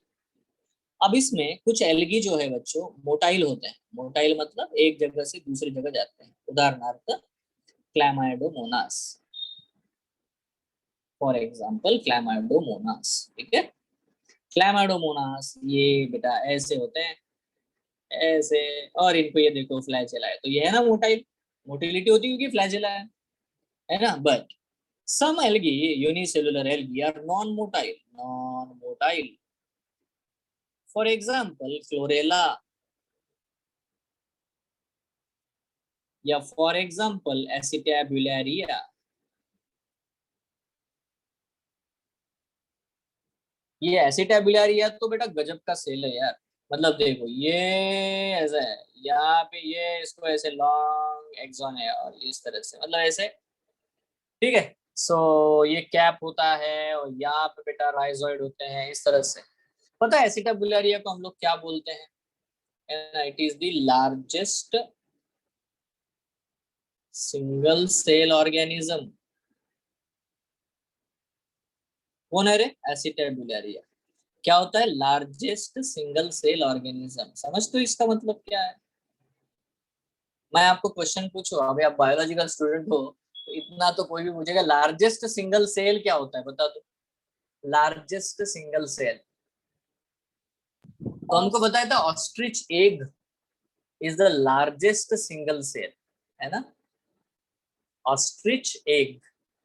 बट बेटा वो एक सेल है, ऑस्ट्रिच इज एन ऑर्गेनिज्म, है ना, पर ऑस्ट्रिच तो मल्टी सेलुलर है। तो बेटा हमको ये पूछेगा ऐसा कोई ऑर्गेनिज्म बताओ सजीव पूरा एंटायर जो कि एक सिंगल सेल से बना हो और वो बहुत बड़ा हो, तो आंसर इज एसिटाब्युलारिया, है ना, लार्जेस्ट सिंगल सेल। ये आंसर, इसका आंसर आता है ऑस्ट्रिच एग, है ना, या तो लॉन्गेस्ट सिंगल सेल, लॉन्गेस्ट मतलब बहुत लंबा, लॉन्गेस्ट सिंगल सेल आता है बेटा वेगस नर्व ऑफ व्हेल।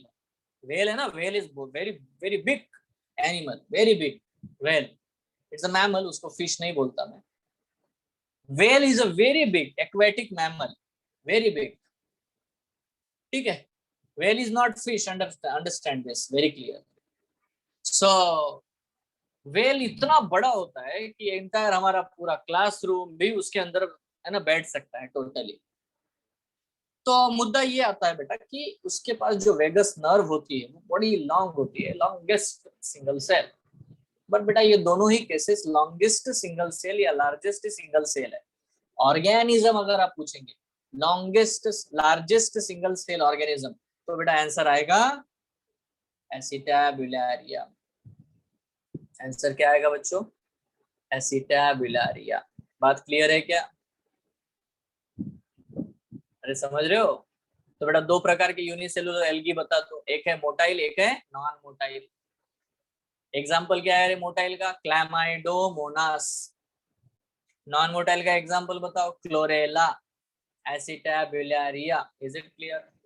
अच्छा, एक और पॉइंट सेकेंड, तो कुछ एल्गी जो होते हैं वो कॉलोनियल होते हैं। कॉलोनियल का मतलब कॉलोनी बनाते हैं भाई।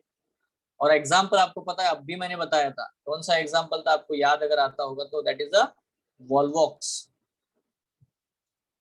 ठीक है, वॉल्वॉक्स शोज द सिनोबियम। अब ये क्या मतलब है इसको मैं समझा देता हूँ। सिनोबियम का क्या मतलब, देख लो।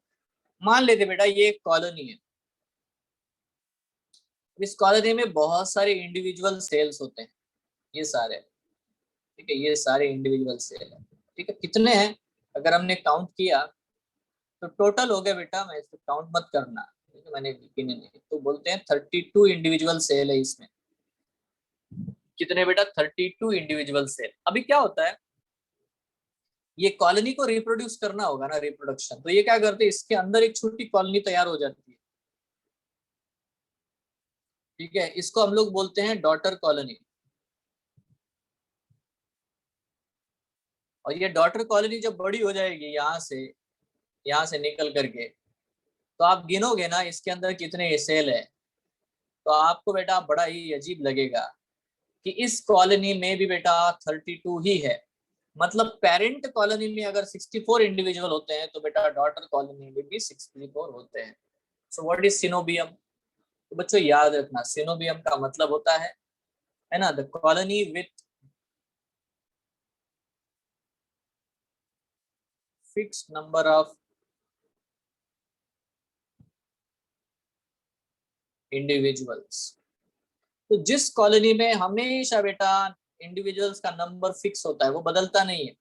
अगर पेरेंट कॉलोनी 32 सेल्स वाली है तो बेटा हमेशा उसमें 32 सेल रहेंगे, 62 को 64 नहीं आएंगे या कम ज्यादा नहीं होंगे।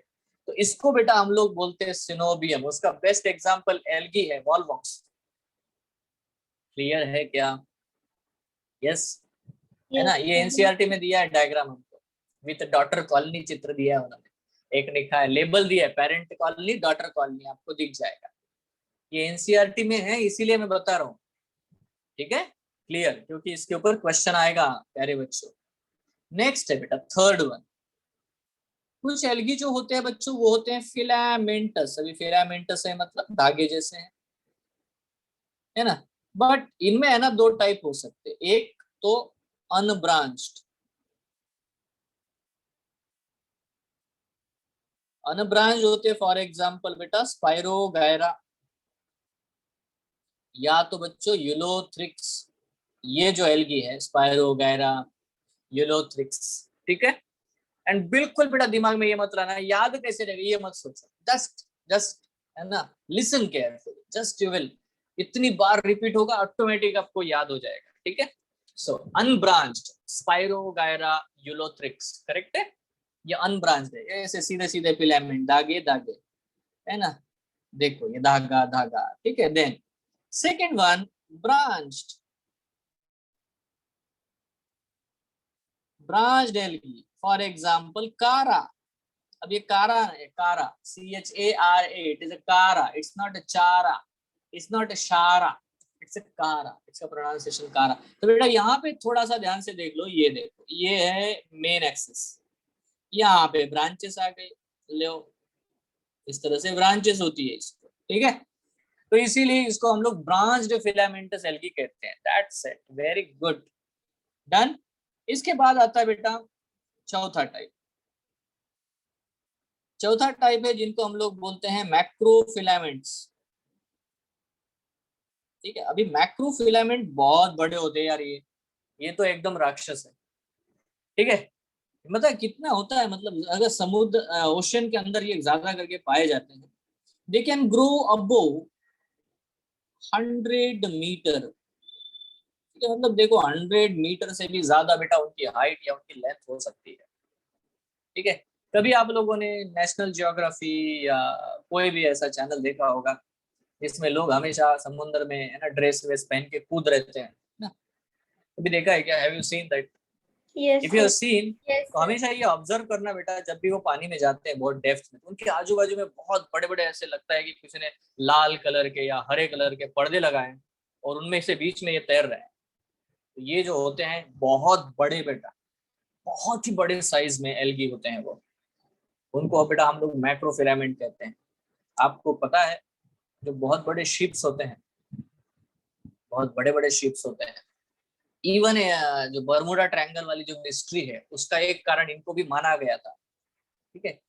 बाद में इट वाज बस्टेड, बट सी एक कारण मतलब ये होता है कि ये इतने ज्यादा बेटा फैले होते हैं, इतने ज्यादा लंबे, इतने ज्यादा बिल्कुल स्प्रेड होता है इनका, कि देखो एक आदमी है ना, इनके सामने चींटी के बराबर है।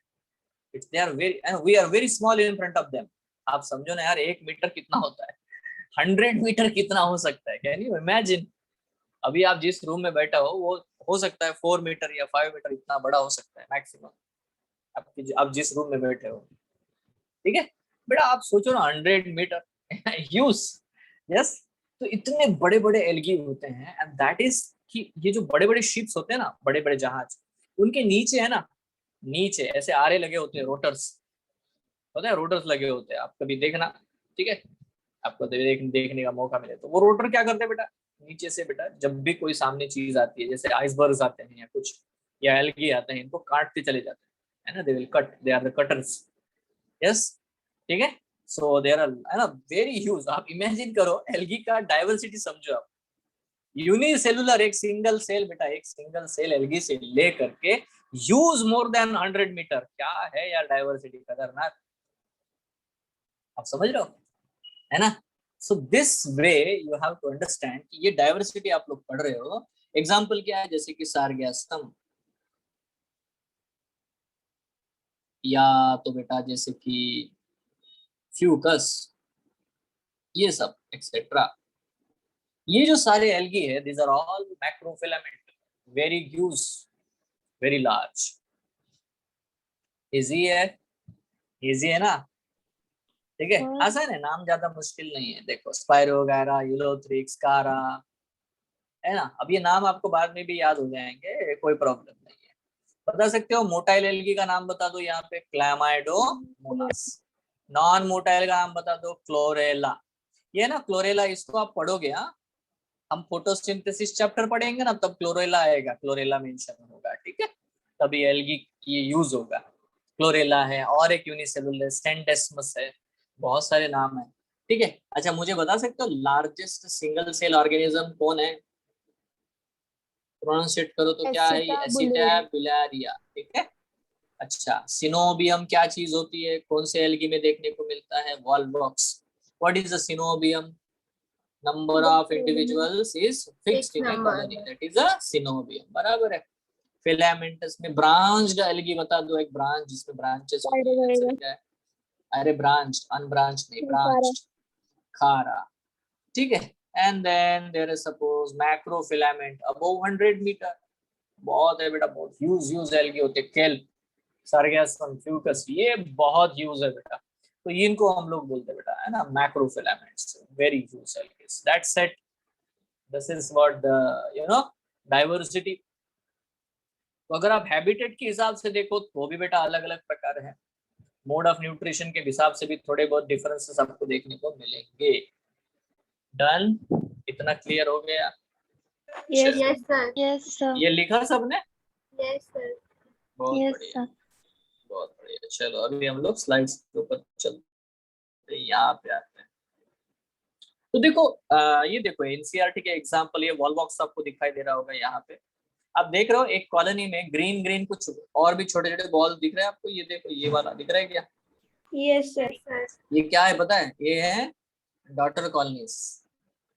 क्या है बेटा वो, डॉटर कॉलोनीज, ठीक है। ये तो क्लैमाइडोमोना से छोटे छोटे एक एक सिंगल सेल, ये देखो यूलोथ्रिक्स है, ये आपको दिखाई दे रहा है, फिलामेंटस है, या इवन स्पायरोगायरा, आप देख सकते हो स्पायरोगायरा का इवन क्लोरोप्लास्ट बेटा ग्रीन वाले दिखाई दे रहे हैं अंदर से हमें, ठीक है। रिबन लाया स्पाइरल शेप्ड क्लोरोप्लास्ट आपको दिखाई दे रहा है इवन यहाँ पे, ठीक है। ये बढ़िया इमेजेस है। Next one. अब बेटा एक और पॉइंट है जो एल्गी के बारे में हमें पढ़ना है, वो है बेटा उसका रिप्रोडक्शन, इसमें 3 प्रकार के रिप्रोडक्शन वो शो करते हैं, ठीक है। एक होता है वेजिटेटिव रिप्रोडक्शन, एक है बच्चों असेक्सुअल रिप्रोडक्शन और एक है सेक्सुअल रिप्रोडक्शन।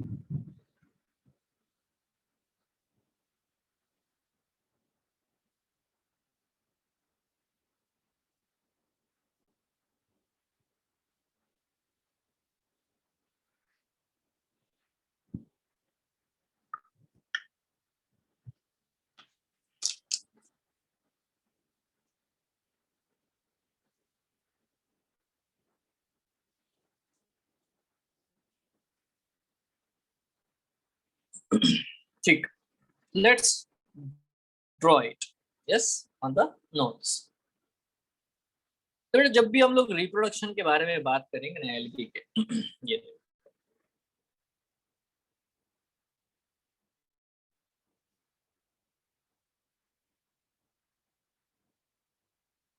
तो सबसे पहला पॉइंट है बेटा वेजिटेटिव प्रोपेगेशन।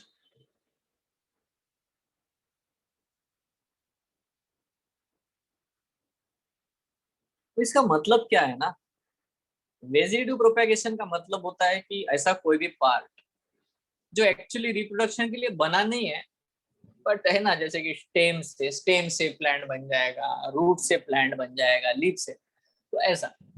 तो किसी भी वेजिटेटिव पार्ट से अचानक से रिप्रोडक्शन हो जाना, उसको बेटा वेजिटेटिव प्रोपेगेशन कहते हैं, ठीक है। ये एक्चुअली असेक्सुअल रिप्रोडक्शन ही है, असेक्सुअल रिप्रोडक्शन जैसा ही होता है। इजी। तो बेटा वेजिटेटिव प्रोपेगेशन में सबसे पहली चीज आती है, जैसे कि मैं बता देता हूँ, होता है बाइनरी फ्यूजन।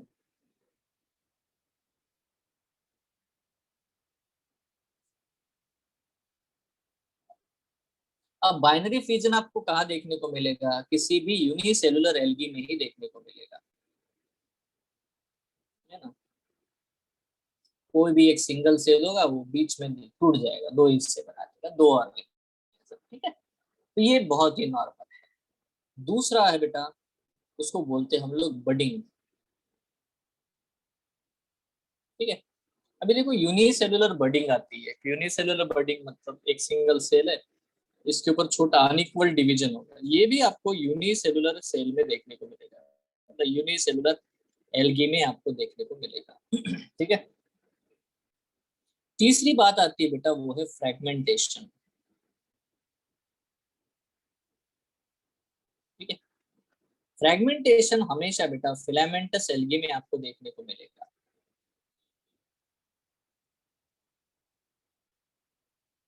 अब ये देखो, ये स्पाइर वगैरह का एक फिलामेंट है, अब मान लेते ये बीच से टूट गया, तो इससे एक एल्गी बनेगा, इससे दूसरा एल्गी बनेगा, ठीक है। 2 फ्रैगमेंट बन गए, तो दोनों फ्रैगमेंट से बेटा 2 अलग अलग एल्गी बन जाएंगे। तो ऐसे है, जैसे कि यहाँ पे और एक चीज लेते हैं, जैसे कि ट्यूबर्स भी बना देते हैं, ठीक है। कुछ प्लांट जो है ट्यूबर्स बना लेते हैं, मतलब एक स्पेशल स्ट्रक्चर बना लेते हैं, ठीक है। ये भी मल्टी सेलुलर जो भी फिलामेंटस या है ना बड़े वाले एल्गी होते हैं, उनमें बेटा आपको ट्यूबर्स देखने को मिलता है, ठीक है। सो इस तरह से वो वेजिटेटिव प्रोपेगेशन करते हैं, और ये बहुत ही आसान पॉइंट है, मतलब आप इसमें कोई बहुत बड़ा है ना ज्ञान नहीं चाहिए, और ना ही इसमें कुछ ज्यादा कोई क्वेश्चंस भी आते हैं, ये आसान सा पॉइंट है। क्वेश्चन तो यहाँ आता है, यहाँ पे ये पॉइंट है जिसको हम लोग पढ़ेंगे, वो है बेटा एसेक्सुअल रिप्रोडक्शन,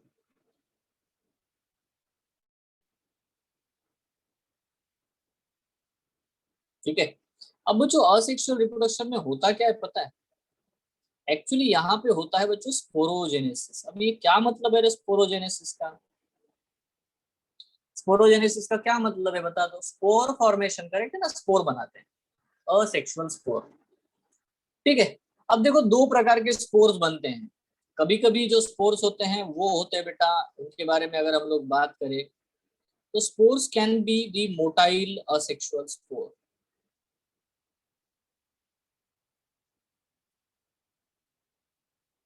असेक्सुअल इसीलिए क्योंकि ये माइटोसिस से बनते हैं, इनको हम लोग बोलते हैं बेटा जू स्पोर्स। जब भी स्पोर बनेंगे मोटाइल होंगे, दे शो द मोटिलिटी, ठीक है। मतलब देखो ये है स्पोर बन गया, इसको 2 फ्लैजेला है, ये बायफ्लैजेलेट है, ठीक है। या कुछ स्पोर्स होते हैं जिनमें 1 2 3 4 4 फ्लैजेला है, मतलब क्वाड्री फ्लैजेलेट भी होते हैं, ठीक है। तो ऐसे स्पोर्स हैं जो अनफेवरेबल कंडीशन में बना लेगा या फेवरेबल कंडीशन में बना सकते हैं, जो बेटा माइटोटिस से प्रोड्यूस हो जाते हैं। यहाँ पे कोई गैमेट्स इन्वॉल्व नहीं होगा, कोई सेक्स ऑर्गन इन्वॉल्व नहीं होगा, कुछ नहीं, जस्ट जूस्पोर बनेगा और वो स्पोर बेटा वो पानी में डाल देंगे, है ना, वो पानी में तैर तैर के जहाँ पे उनको अटैचमेंट मिल गया, खाना मिल गया, वहां पे सेटल हो जाएंगे, वहां नया अलगी बनेगा। इतना सिंपल है ये, ठीक है। It's the thing we have to understand, okay. Now तो जो दूसरा जो मुद्दा आता है यहाँ पे, उसको हम लोग बोलेंगे कि नॉन मोटाइल स्पोर्स बन सकते हैं, ठीक है। अब बेटा जब भी हम लोग नॉन मोटाइल स्पोर्स ये वर्ड यूज करेंगे, ऑब्वियसली बेटा आपको समझ में आ सकता है नॉन मोटाइल स्पोर का मतलब क्या है, कि उसमें फ्लैजेला नहीं होंगे, वो मोटिलिटी नहीं करेंगे, मतलब है ना without flagella, they must be without flagella, बस वाटर करंट में फैलते चले जाएंगे, पानी का बहाव जिधर है वहां बह के चले गए, वो खुद से तैर नहीं सकते, खुद से उनके पास कोई मैकेनिज्म नहीं है मूवमेंट करने का, है ना। तो उदाहरण के लिए हम लोग यहाँ पे कुछ एग्जांपल लेते हैं, जैसे कि देखो इनको हम लोग बोलते हैं ए प्लानोस्पोर,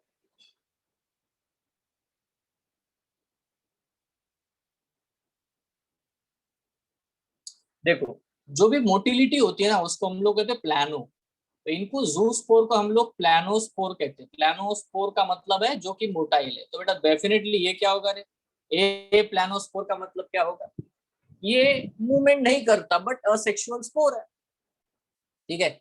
देखो इनको आप जब भी देखोगे तो ये हमेशा ऐसे बनते हैं non motile, thin cell wall इनके ऊपर होगा, ज्यादा थिक सेल वॉल होता नहीं है, थिन सेल वॉल आपको देखने को मिलेगा, ठीक है। So they have a thin cell wall, so that is what the A planospore. But इसके अलावा आपको देखने को मिलते बेटा एकाइनेट्स, एकाइनेट जो है खास करके अनफेवरेबल कंडीशंस में बनते हैं, ठीक है। ये जब बनेंगे तो सपोज ये एक सिंगल स्पोर बन गया, बट इसके ऊपर एक थिक बेटा कोटिंग होता है, so they have a thick cell wall जो कि प्रोटेक्टिव है, जो कि अनफेवरेबल कंडीशन में इस स्पोर को बचा लेगा, ठीक है। और जब भी कंडीशंस अच्छी होगी, फेवरेबल होगी, तब जाकर बेटा ये है ना फिर से है ना नया नया ऑर्गेनिज्म बनाएगा। आप बता सकते हो बेटा दोनों में सिमिलरिटी क्या है, अप्लानोस्पोर और अकाइनेट में? दे आर दोनों ही नॉन विदाउट, मोटाइल है, करेक्ट है ना। बट बेटा आप डिसिमिलरिटी बता सकते हो, फर्क क्या है, व्हाट इज द डिफरेंस?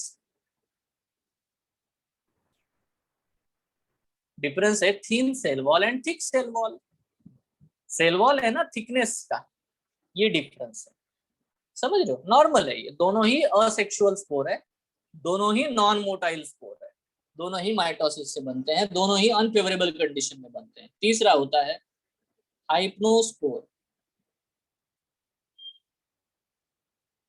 हाइप्नोस्पोर की स्पेशलिटी ये है कि इसका है ना ये सेल जो है इसके ऊपर बड़ा ही थिक सेल वॉल बनता है, ये देखो, ठीक है।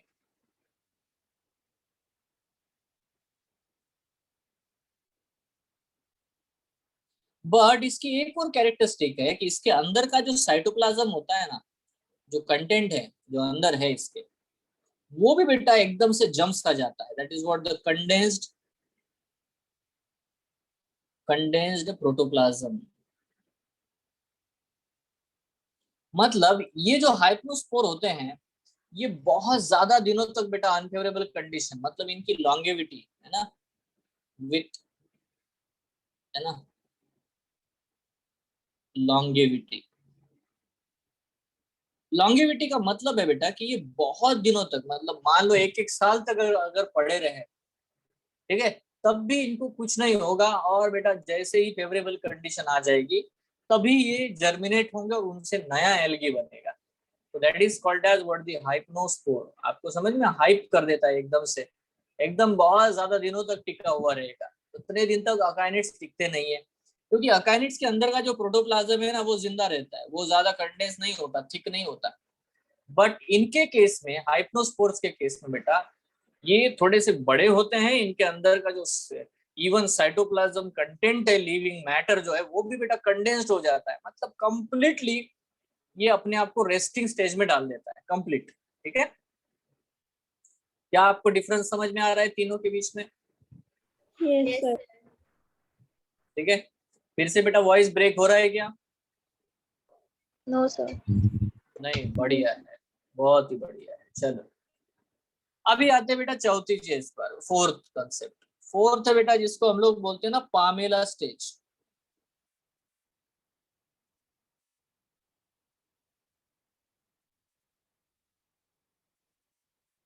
अगर आप लोगों ने बायोलॉजिकल क्लासिफिकेशन पढ़ा होगा तो वहां पे युगलेना पढ़ा होगा आपने, युगलेना।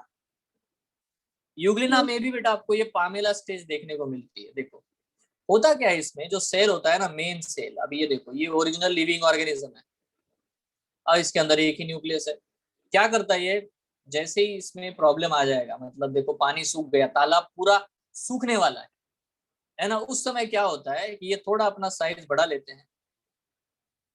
ठीक है, और बेटा ये न्यूक्लियस फटाफट डिवाइड हो जाता है तेजी से, इस तरह से, और बहुत सारे न्यूक्लियस बना लेगा, बहुत सारे छोटे छोटे स्पोर्स बना लेगा इस तरह से। ठीक है, और ये जो है ऑर्गेनिज्म जितने भी है बेटा, ये अपने आजू बाजू में ऐसा एक पूरा जिलेटिनस मैट्रिक्स बना लेते हैं। ठीक है, इवन हर एक स्पोर जो होता है उसके आजू बाजू में एक जिलेटिनस मैट्रिक्स होता है, म्यूसिलेज। ठीक है, इस कंडीशन को हम लोग बोलते हैं बेटा, ऑब्वियसली इस कंडीशन को हम लोग बोलते हैं पामेला स्टेज। ठीक है, ये एकदम से बेटा जिलेटिनस मैट्रिक्स बना लेगा। इसकी वजह से, क्योंकि ये ड्राई ना हो जाए, इसमें म्यूकस है बहुत ज्यादा, है ना, म्यूकस वो जमा कर लेता है आजू बाजू में, ताकि अगर बेटा पूरा का पूरा तालाब सूख भी जाए, उसमें से कीचड़ भी सूख जाए, तब भी ये यहाँ वहां पे बने रहेंगे। म्यूकस जो होता है जिलेटिनस मैट्रिक्स में बेटा, इनका डेसिकेशन नहीं होगा, ये सूखेंगे नहीं, बट जैसे ही बारिश होगी, जैसे ही पानी से भर जाएगा वो एरिया, तो बेटा वहां पे ये फिर से, है ना, जर्मिनेट होंगे, फिर से डेवलप होंगे। मतलब ये एक्सट्रीम हार्श कंडीशन में ये सरवाइव कर सकते हैं।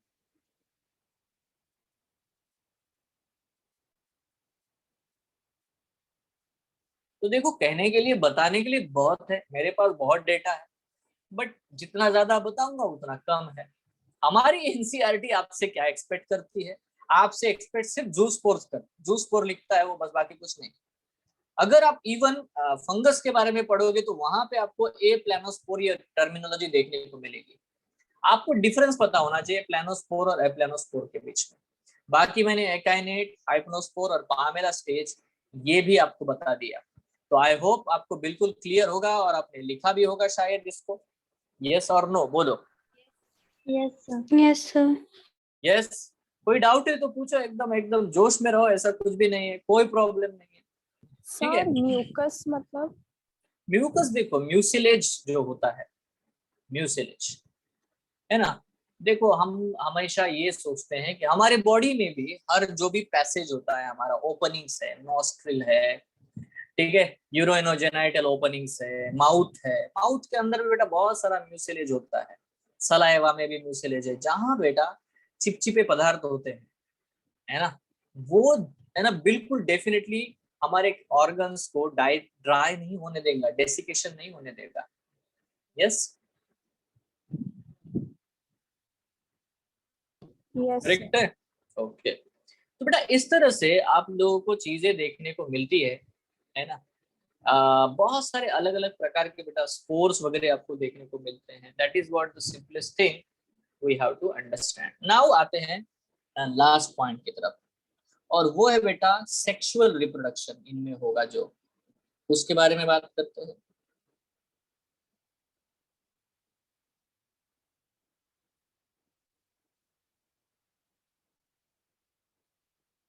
ओके, देखो सेक्सुअल रिप्रोडक्शन में तीन कंडीशंस डेफिनेटली बोली जाएंगी। पहला, सेक्स ऑर्गन्स बनने चाहिए। तो जितने भी एल्गी होते हैं उनमें बेटा यूनिसेलुलर सेक्स ऑर्गन बनते हैं, यूनिसेलुलर एंड जैकेटलेस। ठीक है, सिंगल सेल का सेक्स ऑर्गन होता है, यूनिसेलुलर जैकेटलेस। ठीक है, so they have a single cell sex organs, है ना। उसके बाद बेटा सेक्स ऑर्गन बनने के बाद सेक्स ऑर्गन से गैमेट बनाने चाहिए। और तीसरी चीज होती है बेटा गैमेट का फ्यूजन, मतलब सिनगैमी होनी चाहिए। मतलब ये जब तीन चीजें होती है ना, ये तीन पार्ट है बेटा सेक्सुअल रिप्रोडक्शन के। हमेशा आप कोई भी ऑर्गेनिज्म ले लो, सेक्स ऑर्गन्स का बनना, सेक्स ऑर्गन्स ने गैमेट का बनाना, और दो अलग गैमेट बेटा एक दूसरे से फ्यूज हो जाना, यही सेक्सुअल रिप्रोडक्शन है। यस और नो? क्लियर है? नाउ यहाँ पे तीन टाइप है। क्या क्या टाइप है चलो हम लोग देख लेते हैं। जैकेटलेस का मतलब होता है उनके ऊपर कोई कोटिंग नहीं होती, कोई कवर नहीं होता। हम लोग जो ब्रायोफाइट पढ़ेंगे तो मैं दिखाऊंगा कि उनके सेक्स ऑर्गन के ऊपर एक कोटिंग होती है ना। तो that coating is not there, is it, है ना। सो हम लोग डिफरेंशिएट करेंगे इसको बाद में। सो एनीवे, सो बच्चों यहाँ पे आते हैं तीन प्रकार हम लोग देखेंगे। एक चीज है जिसको हम लोग बोलते हैं बेटा आइसोगैमी।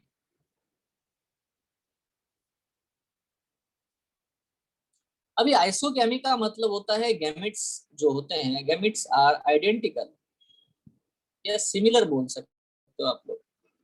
अभी आइडेंटिकल मतलब सिमिलर कैसे कैसे हो सकते हैं?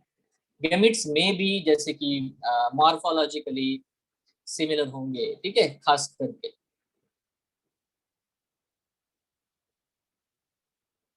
मॉर्फोलॉजिकली आइडेंटिकल या फिजियोलॉजिकली आइडेंटिकल या जेनेटिकली आइडेंटिकल। ठीक है, तो जो भी दो गैमेट्स होते हैं वो बिल्कुल एक जैसे होते हैं। इनमें एक खास बात होती है कि वी कैन नॉट डिफरेंशिएट, है ना।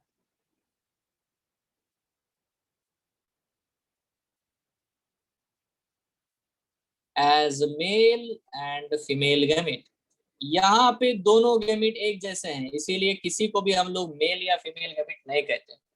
ये गैमेट है, ये गैमेट है, दोनों एक जैसे हैं, दोनों एक साइज के हैं, दोनों ही नॉन मोटाइल है। या तो ये गैमेट है, ये गैमेट है, दोनों एक साइज है, दोनों ही मोटाइल है। तो आपको ये देखने को मिल रहा है कि जो भी गैमेट आपके सामने है वो सारे बेटा जो फ्यूज हो रहे हैं वो इक्वल इक्वल है, एक जैसे हैं।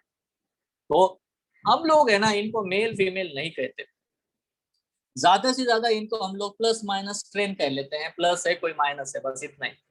बट यहाँ पे कोई तय नहीं कि किसको प्लस बोला जाए किसको माइनस बोला जाए, ये तय नहीं है।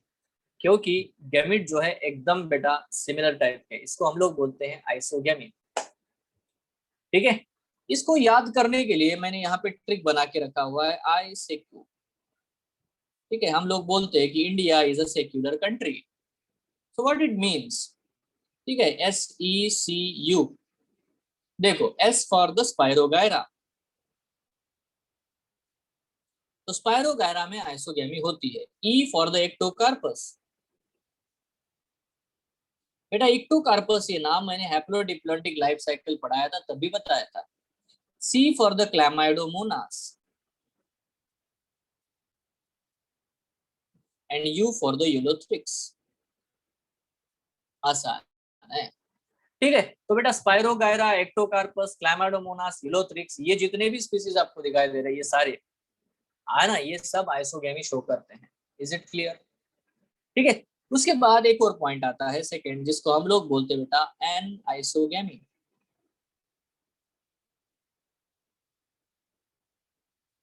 अभी जब हम लोग एन आइसोगैमी के बारे में बात करेंगे तो देखो डेफिनेटली बेटा यहाँ पे जो दोनों गैमिट है वो कहीं न किसी ने लेवल पे, है ना, मॉर्फोलॉजिकली हो, है ना, या तो साइज के हिसाब से या शेप के हिसाब से या जेनेटिकली कहीं ना कहीं उनके बीच में डिफरेंस होना चाहिए। ठीक है, यहाँ पे दो गैमिट्स जो गैमिट होते हैं, है ना, हम लोग मेल एंड फीमेल गैमिट ऐसा उनको कहते हैं हम लोग। जो भी यूनियन गैमिट का हो रहा है उसमें मेल या फीमेल गैमिट हो सकता है। मान लेते हैं जैसे कि एक गैमिट लार्जर है तो एक स्मॉलर है, या तो बेटा एक ही साइज के है तो एक मोटाइल है एक नॉन मोटाइल है। इस तरह से हम लोगों को ये देखने को मिलता है कि जो गैमिट्स है वो एक जैसे नहीं होंगे। तो हम लोग बोलते हैं ऐसे फ्यूजन को अनआइसोगैमी।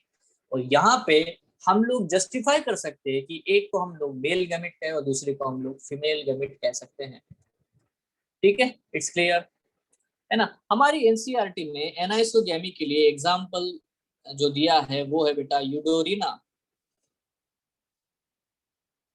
ठीक है, या तो बेटा मैं एक और एग्जाम्पल लिखता हूँ क्लैमाइडोमोनास ब्राउनी। ठीक है, तो आप देख सकते हो कि क्लैमाइडोमोनास में है ना आइसोगैमी भी देखने को मिली और क्लैमाइडोमोनास में बेटा आपको अनआइसोगैमी भी देखने को मिलती है। बात क्लियर है? ठीक है, इसमें एक बेटा तीसरा टाइप है। तीसरा टाइप है बच्चों, इसको हम लोग बोलते हैं बच्चों ऊगैमी। अभी ऊगैमी क्या होता है ना, oogamy is the advanced kind of the anisogamy. ये भी अनआइसोगैमी ही है बच्चों, advanced type of the anisogamy है। अब देखो अगर हम लोग एडवांस टाइप ऑफ अनआइसोगैमी के बारे में बात करते हो तो यहाँ पे क्या होता है ना, कंडीशंस फिक्स्ड है। कैसे कंडीशन फिक्स्ड है? पहली कंडीशन कि जो मेल गैमिट है ना, मेल गैमिट जो है वो हमेशा स्मॉल होना चाहिए एंड मोटाइल होना चाहिए, ये कंडीशन।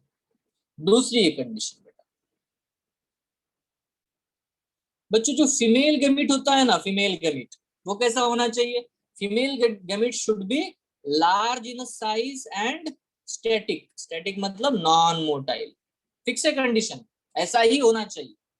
तो ही बेटा इस एनाइसोगैमी को मैं ऊगैमी कहता हूँ। And third one, what is third thing है ना, that is what the syngamy must occur inside the female sex organ।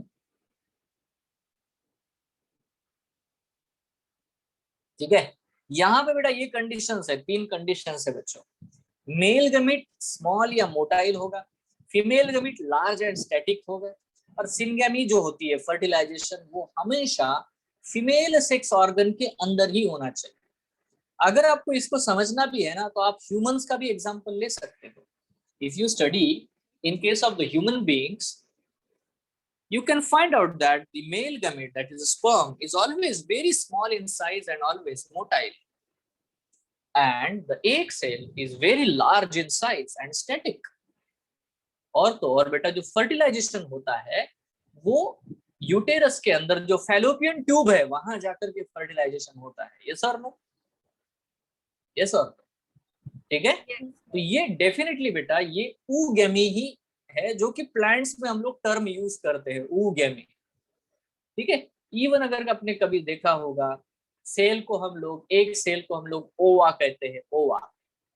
ठीक है, ओवा मतलब जो ऊगैमस होगा वो।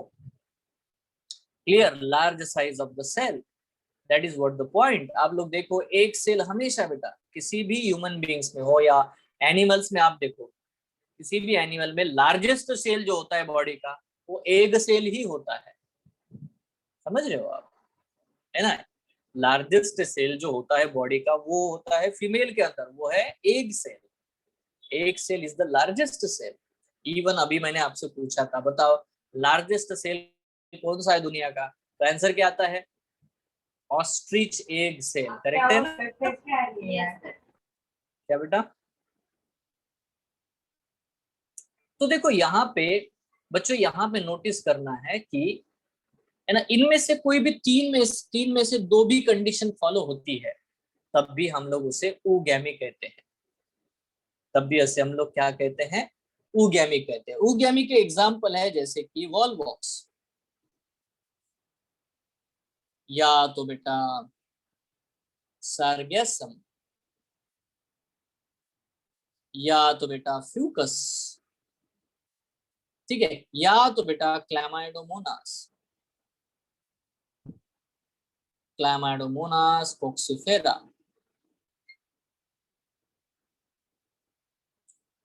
ठीक है, so that's it, that is what the simplest thing we have to understand, volvox, sargassum, fucus या क्लैमाइडोमोनास कॉक्सीफेरा। इन केसेस में बेटा, इनके केसेस में आपको ऊगैमी होते हुए दिखाई देती है। ठीक है, मैंने जब पढ़ते समय, हमारे समय में क्या हुआ था, ये जो नरेंद्र मोदी था, इनको है ना जाने नहीं देते थे अमेरिका, और ओबामा तब बेटा है ना वहां पे प्रेसिडेंट थे। तो मैंने इसको याद रखने के लिए है ना, अमेरिका का वीजा मिल नहीं रहा था तो ओ वीजा फेंको, इस तरह से मैंने उसको याद कर लिया था, वो दिमाग में बैठ गया है मेरे। ठीक है, देखो ओबामा, ओ फॉर ओबामा, ये ओबामा, वीजा फेंको मुझे नहीं चाहिए, ऐसा बोल रहा है। So that is what the point. V for the Volvox, SA for the Sargassum, F for the Fucus, and CO for the Chlamydomonas falciparum. Is it clear? So ये भी याद रख सकते हो, India is a secular country. I say this is what you can write down. The Spirogyra, Ectocarpus, Chlamydomonas, Ulothrix, ये भी आप लोग बेटा लिख सकते हो। ये जो चीजें हैं एग्जामिनेशन में बहुत काम आती है। नीट के लिए मैं आपको बता देता हूँ, आपको ये पॉइंट बिल्कुल अच्छे से याद रखना है कि स्पाइरोगायरा हमेशा आइसोगैमिक शो करता है, ठीक है, और उसमें मोटाइल गैमिट नहीं बनते, नॉन मोटाइल गैमिट होते हैं। ये कंडीशन जो आपको दिखाई दे रही है, गैमिट्स नॉन मोटाइल होते हैं, दोनों के दोनों isogamy, that is in spirogyra. तो ये अगर पॉइंट आपको याद रखता है ना, ये बड़ा ही इंपॉर्टेंट पॉइंट है। This is the VIP point. हमेशा जब भी आप आंसर दोगे एल्गी के, तो ये कहीं ना कहीं आपको मिलेगा। आप पीवाईक्यू करेंगे, पीवाईक्यू सॉल्व करेंगे, आपको दिखेगा कितना इंपॉर्टेंट पॉइंट है। Spirogyra do not have motile gamete, ये वाला स्टेटमेंट याद रखो। Spirogyra do not have motile gametes. Even बेटा यहाँ मजेदार बात बताता हूँ आपको, रेड एल्गी होते हैं ना, रेड एल्गी, रेड एल्गी में कोई भी मोटाइल स्टेज कभी नहीं होती। Red algae do not have any motile stage till it shows oogamete। इसका आंसर मैंने बताया। इसका मतलब बेटा उसका मेल गैमेट भी मोटाइल नहीं होता। फिर से बताता हूँ अगर आपको समझ में नहीं आया होगा तो। Red algae do not have any motile stage, motile मतलब उनके जिंदगी में कुछ भी मोटाइल नहीं बनता, मतलब उसका मेल गैमेट भी मोटाइल नहीं होता, फिर भी उसमें oogamete होती है। इसका आंसर मैंने पहले ही दिया था, क्या था बताओ? मैंने ये बताया कि अगर इनमें से कोई भी दो कंडीशन भी फॉलो होती है तब भी वो क्या है बेटा? oogamete है। Is it clear? तो बेटा ये दो पॉइंट हमेशा याद रखना, ये एग्जामिनेशन के लिए बिल्कुल इंपॉर्टेंट है। Spirogyra do not have motile gamete.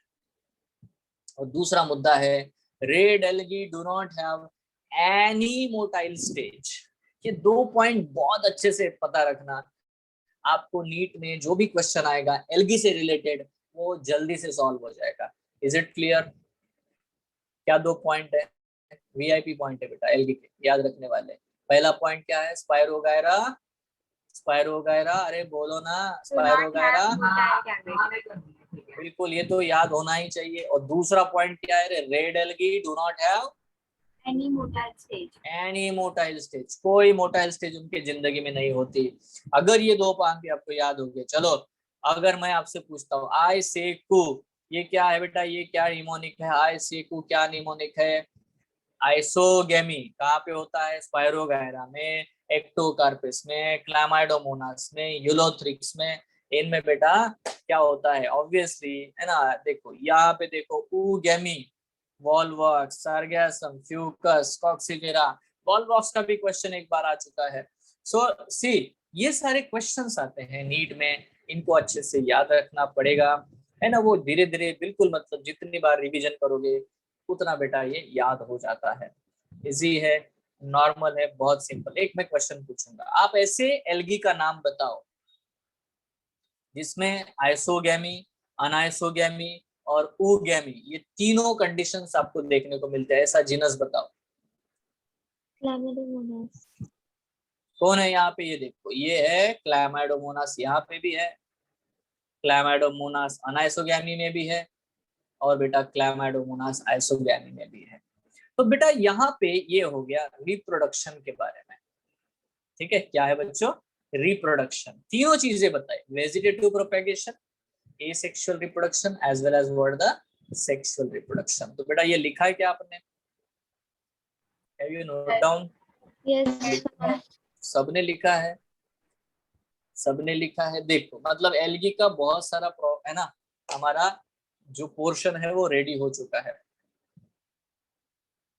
देखो ये मैं आपको ये बता देता हूं कि रिकॉर्डिंग जिस दिन अभी जो क्लास हो रहा है ना, इसके 5 मिनट बाद मैं भेज देता हूँ, ठीक है। वो 1 या 2 दिन में अपलोड होता है, तो आप लोग है ना, जो चैनल है अपना IIT इन सब का, उसको थोड़ा चेक कर लिया करो, है ना। ये सेंड जो होता है इंडिविजुअल लेवल पे भी या ऐसे, ठीक है, तो उतना सेंड हो पाना मुश्किल होता है, क्योंकि बहुत सारे लेक्चर्स होते हैं। तो मैं आपको ये बताना चाहता हूँ कि अगर आप कभी कोई क्लास मिस करते हो, तो उसका रिकॉर्डिंग आप डेफिनेटली यूट्यूब चैनल पे जाओ अपने, वहां पे डेफिनेटली बेटा देखो, अपने हाउस से, उसके आपके हाउस के नाम से भी होता है, इंडिगो हाउस 2123 ऐसा करके डेफिनेटली। तो इवन आप हाउस नाम, मेरा नाम, ऐसे कुछ भी डालोगे सर्च में, तो आपको बेटा वो चैप्टर मिल जाएगा, वो लेक्चर मिल जाएगा। अगर वो अपलोड नहीं हुआ है तो आप डेफिनेटली आप बोल सकते हो कि सर ये अपलोड नहीं हुआ है, इसको आप अपलोड करा दीजिए, ये चीज आप कर सकते हो। तो सोहम बेटा, आपने देखा क्या, मतलब हुआ है कि नहीं हुआ है मेरे बेटे, है ना। अच्छा, आपने देखा नहीं, तो आप देखो एक बार, if you don't get it just ask me, yes, ठीक है। सो तो आज बेटा हम लोग यहीं पे अपने क्लास को खत्म करते हैं, क्योंकि अगले क्लास में हम लोगों को पूरा इसका जो क्लासिफिकेशन है, ग्रीन एल्गी, रेड एल्गी और ब्राउन एल्गी, इसको पढ़ना है। और अगली क्लास में मैं कंपैरेटिवली ऐसे सबको बता दूंगा कि लास्ट क्लास तक बेटा आपको ये सारे एग्जाम्पल वगैरह सब याद हो जाएंगे, उसी दिन हमें करना है नेक्स्ट क्लास में पूरा, ताकि ये जो पोर्शन है ये पूरा कंप्लीट आपके दिमाग में बैठ जाए। वैसे भी आज आप लोग वॉलवॉक, सरगैसम, फ्यूकस, क्लैमाइडोमोनास तो इतनी बार बोला है कि आपको दिमाग में आना चाहिए। कारा के बारे में क्या याद आता है यार आपको, कारा के बारे में, इट इज एन ब्रांच्ड, है ना, फिलामेंटस एल्गी, इतना तो याद आता है कि नहीं। सो ऐसे कुछ पॉइंट जो है डेफिनेटली बेटा हम लोग पढ़ेंगे। तो आज हम लोग यहीं पे हम लोग रोकते हैं, क्लियर है, ठीक है। सो नेक्स्ट क्लास में हम लोग पढ़ेंगे बेटा डेफिनेटली एल्गी को ही हम लोग पूरा डोनेट करेंगे नेक्स्ट क्लास में, ठीक है। So till then, thank you, have a nice day. अभी अगर आपको कोई डाउट है इससे रिलेटेड तो आप पूछ सकते हो।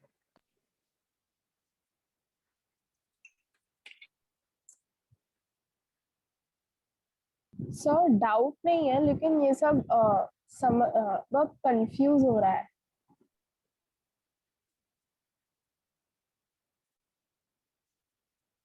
कंफ्यूज हो रहा है मतलब क्या हो रहा है? मतलब याद है, लेकिन उसके लिए वो आंसर आ रहा है वैसा सर। नहीं समझा नहीं, मैं क्वेश्चन पूछता हूँ तुझे, तू ही जवाब देना, है ना। क्वेश्चन ये है कि which of the following algae is unicellular, ठीक है, नॉर्मल क्वेश्चन, बहुत ही, है ना। अभी देखो ये बहुत आसान सा है। अब मैंने इतनी बार बोला है, आप लोग लिख रहे हो क्या, लिख रहे हो क्या। अभी एक जन मैसेज भेज रहा है, सर ये आप रिटर्न मुझे भेजने वाले हो क्या, या सेंड करने वाले हो क्या। लिखने का मैंने इसीलिए कहा क्योंकि देखो जितना आप लिखते हो ना मेरे प्यारे बच्चों, राइटिंग जब करते हो आप, तो लेफ्ट ब्रेन और राइट ब्रेन दोनों एक साथ काम करता है, दोनों चीजें एक साथ काम करती है, तो आपका ध्यान इधर उधर नहीं भटकता।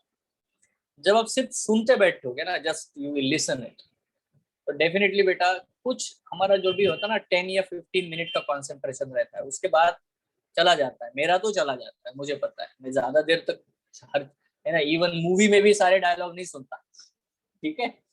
नेक्स्ट टाइम जब वो मूवी देखूंगा तब पता, अरे ये होता है। सो अगर आपने लिखा भी होगा, देखो ये तो मैं भेज ही रहा हूँ, बट मैं चाहता हूँ, मैं इसलिए ये नहीं बोल रहा कि नहीं भेज रहा हूँ, ठीक है। अगर आपने लिखा नहीं होगा तो आप ये रिकॉर्डिंग देख के लिखो, मैं ये चाहता हूँ, मतलब आप लिखो, ये मैं चाहता हूँ। If you write it down ना, so it will be more beneficial. I will send it, no issue, मेरे को कोई प्रॉब्लम नहीं है, मैं तो भेजू, पिछले बार भी भेजा था ना मैंने, आपको मिला था क्या ये, लास्ट टाइम भेजा था क्या मैंने ये बोला था कि पूरा ये करूंगा तब भेजूंगा, ऐसा कुछ किया था, कुछ तो समथिंग हैपेंड, ठीक है। आई विल हाँ सेंड सर, बैक। आपने बोला कंप्लीट होगा तो you'll send. हाँ, तो अभी आज ये उतना हो गया है, प्रॉपर हो चुका है, तो आज ये पूरा इनिशियल लेवल से जो पिछले बार का था, इस बार का था, टोटल एक साथ भेज दूंगा मैं सबको, ठीक है, डन, ओके। तो ओके. देखो अभी इसमें मैंने क्वेश्चन पूछा, which of the following is unicellular algae. अभी देखो मैंने ऑप्शन दिए, क्लैमाइडोमोनास, स्पायरोगायरा, देन दूसरा ऑप्शन दिया बेटा क्लैमाडोमोनास, यूलोथ्रिक्स, तीसरा ऑप्शन दिया बेटा क्लोरेला, क्लैमाडोमोनास, और चौथा ऑप्शन दिया बेटा वॉलवॉक्स एंड स्पायरोगायरा। तो आप बताओ क्या आंसर चुनोगी खुशहाली? Third option. खुश, हाँ थर्ड ऑप्शन। कैसे चुन लिया? That means you are not confused. मुझे भी ये होता था पता है, जब मैं पढ़ के जाता था ना एग्जाम देने के लिए, तो क्या है ना, सब कुछ पढ़ने के बाद में ऐसा लगता था कि मुझे कुछ नहीं आ रहा है, I am not getting anything. But जैसे ही एग्जामिनेशन हॉल में पेपर आता था और पहला क्वेश्चन दिखता था, हाँ ये क्वेश्चन है, उस क्वेश्चन का आंसर ऑटोमेटिक बेटा दिमाग से निकलता है। आपको बात समझ में आ रही है? ये हमारी साइकोलॉजी है, ये हमारी साइकोलॉजी है। जब हम लोग बहुत ज्यादा डेटा, बहुत ज्यादा चीजें पढ़ते हैं ना, तब हमें ये लगने लगता है कि अरे क्या होगा। But as you face single question, you just, है ना, मतलब आपने सही ढंग से किया है ना, तो तुरंत बेटा आंसर आता है। इसमें कोई ज्यादा मुश्किल है नहीं। यस और नो? यस। ठीक है, मैं और एक क्वेश्चन पूछता हूँ, सिंपल है। Select an algae which do not have motile gamete. Simple. Option 1 Ulothrix, option 2 Volvox, option 3 Spirogyra, and option 4 Sargassum. बताओ। स्पाइरो। नहीं। अब ये जो चीज है ना, इसमें दो आंसर्स है, पता है? स्पायरोगायरा, हाँ वॉलवॉक्स। नहीं, नहीं है, कुछ नहीं, तुमने बिल्कुल सही आंसर दिया है। बस ऐसे ही कंफ्यूजन जो था ना, उसको बढ़ाने के लिए मैंने बोला, नहीं तो आंसर तो कोई गलती है ही नहीं। बात समझ में आ रही है? आप कंफ्यूजन कब करोगे? जब आप वो आंसर बदलने की कोशिश करोगे। यस और नो? यस। हाँ, होता क्या है, बहुत से बच्चों के साथ ये होता है। उनका निगेटिव मार्किंग क्यों होता है पता है? वो सही आंसर लिखते हैं, बाद में ओवर थिंकिंग करते हैं, ओवर थिंकिंग करते ही, है ना, दे shift from their original answer. बात समझ में आ रही है सबको? ठीक है, so keep it simple, keep it normal, don't over think, it will be very fine thing. बहुत ही आराम से होता है, और आपको धीरे धीरे आदत भी हो जाएगी ये सब की, यार इतना सारा डेटा है, ये है। ठीक है, अभी तो मैंने कम कर दिया क्योंकि एम्स होता नहीं है, इसलिए कम किया डेटा, नहीं तो कितना बताता था, बाप रे बाप। Yes, so it's very simple, very normal, कोई प्रॉब्लम नहीं है, पक्का?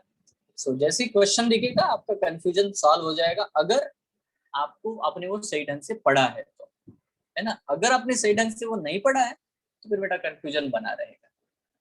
क्लियर है? तो बढ़िया क्वेश्चन करो, अगर कोई डाउट आता है तो वो तभी रिजॉल्व कर लो, पूछ लो, है ना, डायरेक्टली लिंक पे भेज दो, सर ये क्वेश्चन नहीं आ रहा, I will tell you, no problem at all, है कि नहीं? Because we are friends, we are moving towards one goal, कि आपका सिलेक्शन होना चाहिए। ठीक है, so that's it, thank you, have a nice day, enjoy. Thank you sir. Thank you, sir.